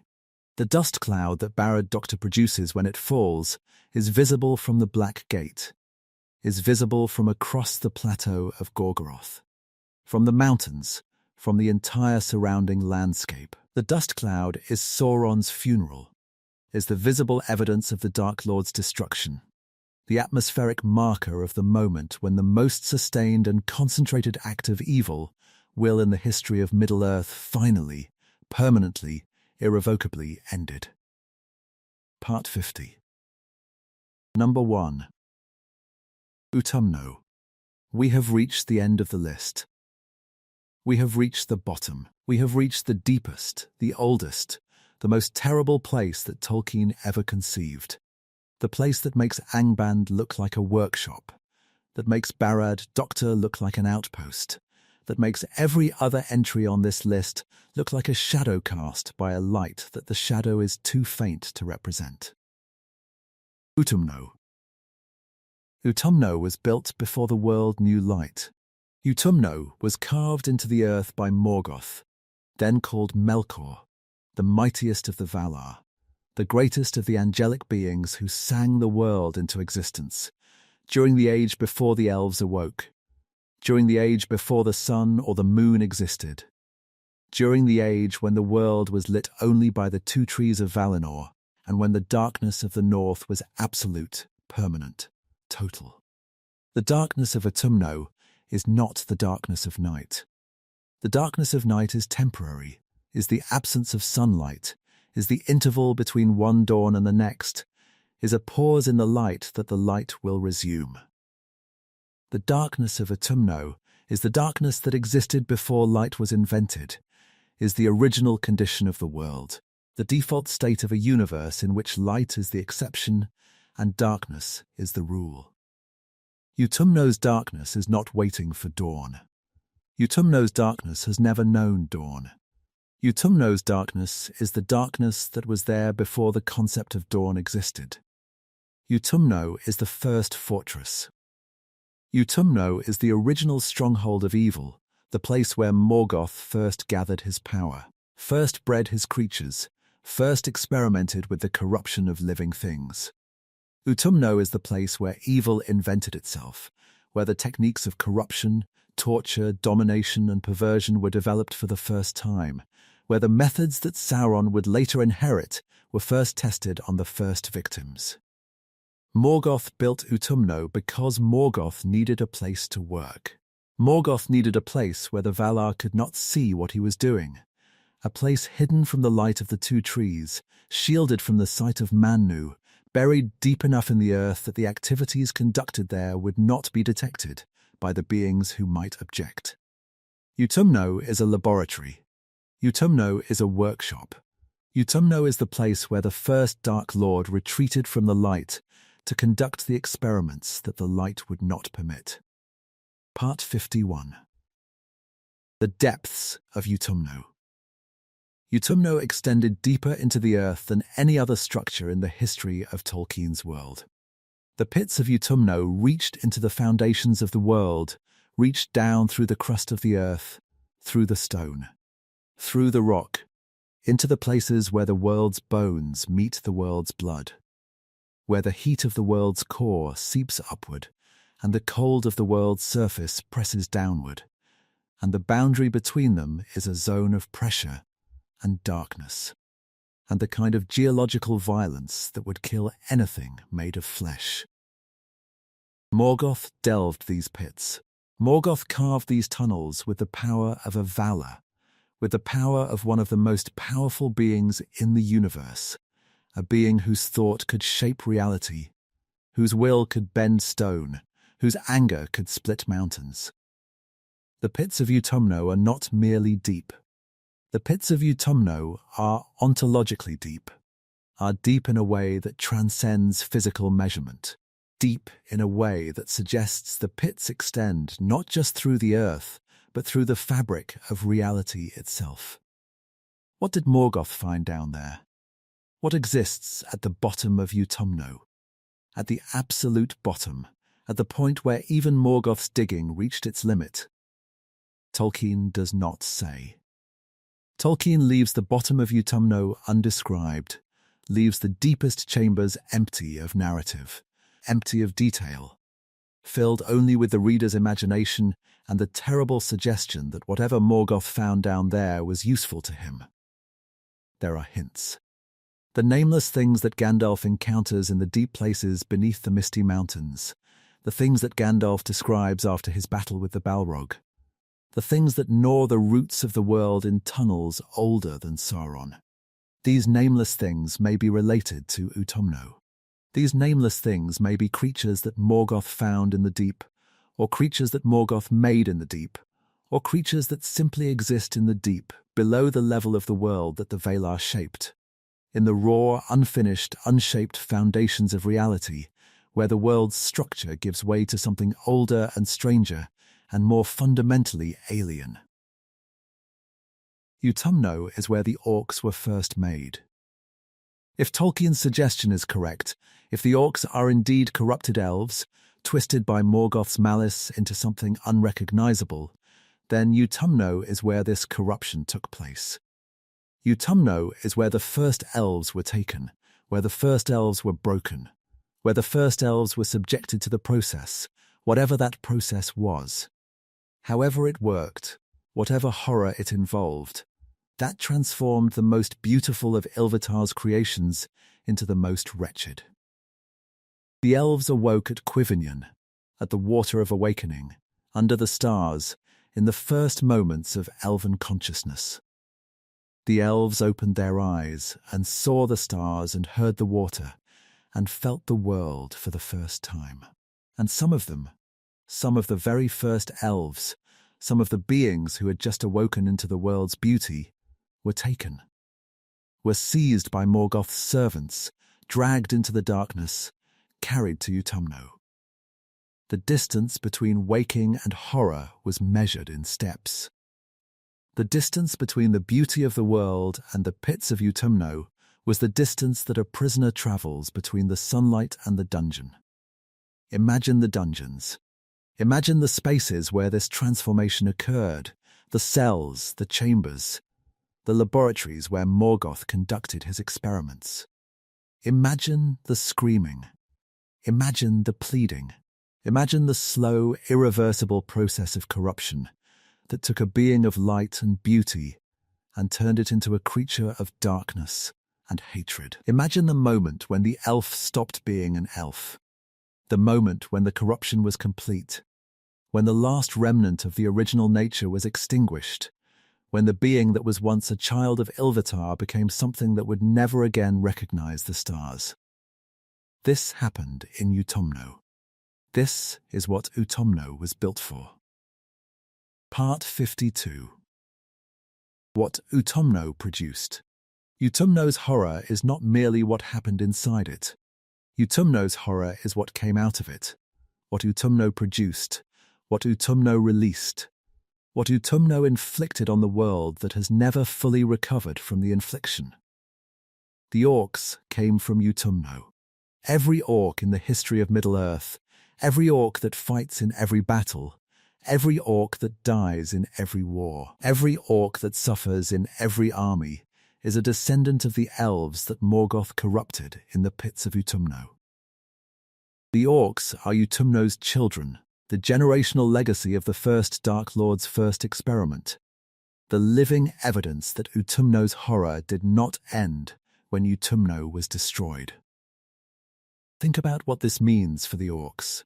Think about what it means to be a race whose origin is torture, whose fundamental nature is the product of corruption, whose existence is the consequence of the most terrible crime in the history of the world. The orcs are victims. The orcs are the descendants of victims. The orcs carry in their blood and their bones and their twisted, hatred-filled minds the legacy of the dungeons of Utumno, the legacy of the first experiments, the first corruptions, the first transformation of beauty into horror. The Balrogs came from Utumno, or were gathered there. The Maiar, who were corrupted by Morgoth, who were seduced from their original service and twisted into demons of fire and shadow, these beings were assembled in Utumno, were corrupted in Utumno, were deployed from Utumno as Morgoth's most powerful servants. Gothmog, the Lord of Balrogs, the unnamed Balrog that would one day sleep beneath the misty mountains and wake to destroy Moria. These are Utumno's senior staff, the management team of the first Dark Lord's first enterprise. The dragons were bred in Utumno or its successor Angband, the great worms, the fire drakes, the winged terrors that would devastate the kingdoms of the First Age. Glorong, the father of dragons, and Calagon the Black, whose fall broke the peaks of Thangorodrim. Smaug, who destroyed Erebor and Dale. The werewolves, the vampires, the nameless things that Gandalf encounters in the deep places beneath the misty mountains, the things that are so old and so strange that even Gandalf cannot name them, the things that gnaw the roots of the world in tunnels that were carved before the sun. All of these come from Utumno, or from Angband, or from the tradition of corruption that Utumno established. Utumno is the factory. Utumno is the original factory of evil, the production facility where the Dark Lord first industrialized corruption, first mass-produced horror, first developed the systems and the techniques that would produce evil on a scale that the world had never seen. Everything that comes after, every orc, every troll, every dragon, every Nazgul, every Barrow-wight, every spider, every Dark Lord, every corrupted ring, every poisoned land, every haunted barrow, every dead marsh, Everything is a descendant of Utumno. Part 53. Why Utumno is number one. Utumno is number one because Utumno is the origin.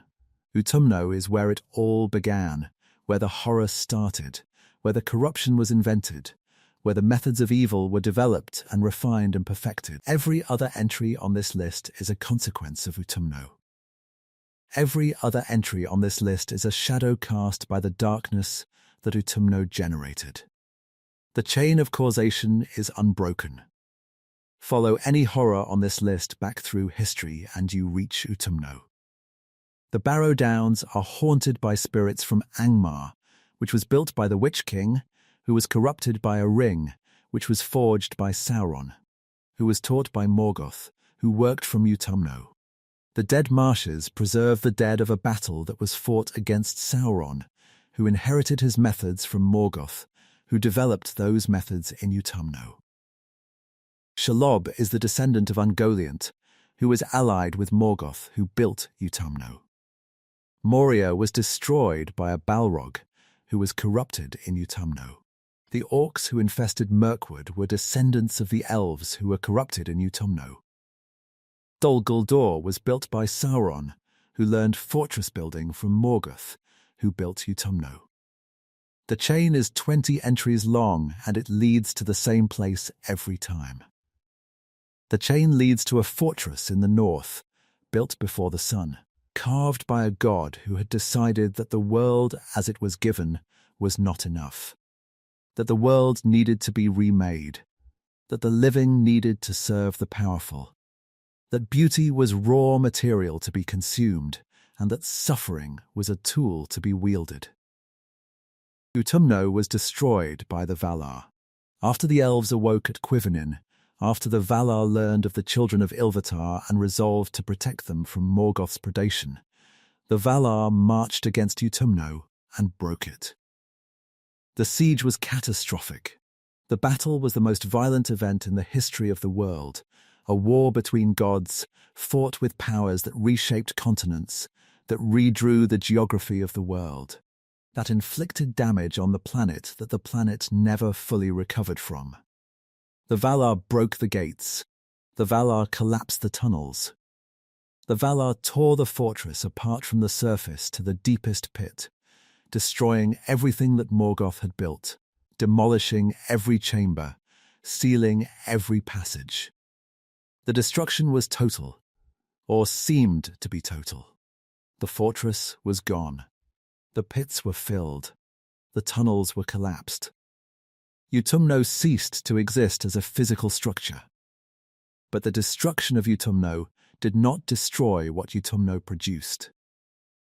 The corruption that Utumno produced survived in the orcs, survived in the Balrogs, survived in the culture of evil that Morgoth established and that his servants inherited and perpetuated. Utumno is gone, but Utumno is not finished. Utumno's horror continues, echoes forward through time, resonates through every age, shapes every conflict, haunts every dark place in Middle-earth. Utumno is number one because Utumno is not a place. Utumno is a process. Utumno is the beginning of a chain of corruption that extends from the darkness before the dawn to the fires of Mount Doom to the Barrow Mounds east of the Shire. Utumno is the first link, and every other place on this list is a link that follows. Part 54. The Geography of Horror. Let me leave you with this. The map of Middle-earth is a map of horror, a map on which the beautiful places and the terrible places exist side by side, separated by distances that are shorter than they should be, connected by roads that lead from safety to nightmare in a few days' walk. The Shire is 40 miles from the Old Forest. The Old Forest is 60 miles from the Barrow Downs. The Barrow Downs are 100 miles from Weathertop. Weathertop is a week from Rivendell. Rivendell is a month from Moria. Moria is the distance of a Balrog's fall from the deepest places in the world. The geography of Middle-earth is the geography of proximity. the geography of terrible things that exist just over the hill, just around the corner, just beyond the border of the safe place you call home. The Shire exists because the Rangers guard its borders. Rivendell exists because Elrond maintains its defences. The peaceful places in Middle-earth exist only because the terrible places are held at bay, held back, contained, kept at a distance by the vigilance and the sacrifice of the beings who stand between the light and the dark. The 20 places on this list are not anomalies. The 20 places on this list are not exceptions, not rare, isolated pockets of horror in an otherwise peaceful world. The 20 places on this list are the truth about Middle-earth, the truth about a world that is beautiful and terrible in equal measure. A world where the Shire and Mordor exist on the same map and where the road between them is shorter than you think. Every place on this list was created by a choice. The Old Forest's hostility is the consequence of axes. The Barrow Downs haunting is the consequence of the Witch King's malice. Mirkwood's corruption is the consequence of Sauron's presence. Angband is the consequence of Morgoth's ambition. Utumno is the consequence of the first being who chose power over love, domination over creation, the remaking of the world over the acceptance of the world as it was given. And every place on this list is also the consequence of courage, the consequence of the beings who went there, who entered the darkness, who faced the horror and survived it or died trying. Frodo entered the Barrow Downs and struck the White. Beren crossed Nan Dungorthab alone. Fingolfin walked the Helcarax. Gandalf stood on the bridge. Aragorn walked the paths of the dead. Frodo and Sam crossed the dead marshes, crossed the plateau of Gorgoroth, climbed Mount Doom. Every horrifying place on this list is also a monument to the courage of the beings who refused to let the horror stop them. The horror is always a choice. The horror is always the consequence of someone, some being, some power, some intelligence, deciding that the world should be remade, that the living should serve the powerful, that beauty is an obstacle and suffering is a tool. The 20 places on this list are the scars that those choices left on the landscape, the wounds that the world carries, the marks that evil leaves on the earth, the evidence that the darkness was here, and that the darkness changed everything it touched. The light endures. The Shire endures. The green hills and the golden leaves and the waterfalls of Rivendell endure, because someone chose to protect them, because someone chose to stand between the beautiful places and the terrible places, because someone chose to guard the border and to walk the road and to face the darkness so that the darkness would not reach the door. The geography of horror is also the geography of hope. The terrible places exist, and the beautiful places exist alongside them, fragile, precious, sustained by the courage of the beings who refuse to let the darkness win. Tolkien knew both worlds. Tolkien, the veteran of the Somme, the man who walked through the trenches of the First World War and saw the landscape of northern France transformed into a wasteland by industrial warfare. Tolkien knew what happens when the world is damaged by violence. Tolkien knew the dead marshes, because Tolkien had seen the dead marshes, had walked through the cratered, waterlogged, corpse-strewn landscape of no man's land, had seen the faces in the water, had breathed the air of a place where the earth itself had been killed. And Tolkien also knew the Shire, knew the English countryside, the green fields, the quiet villages, the places that the war was fought to protect. The geography of Middle-earth is the geography of Tolkien's experience, the geography of a man who knew both the horror and the beauty, and who understood that they exist on the same map, separated by distances that are shorter than they should be. Thank you for walking into the dark with me tonight. Until next time.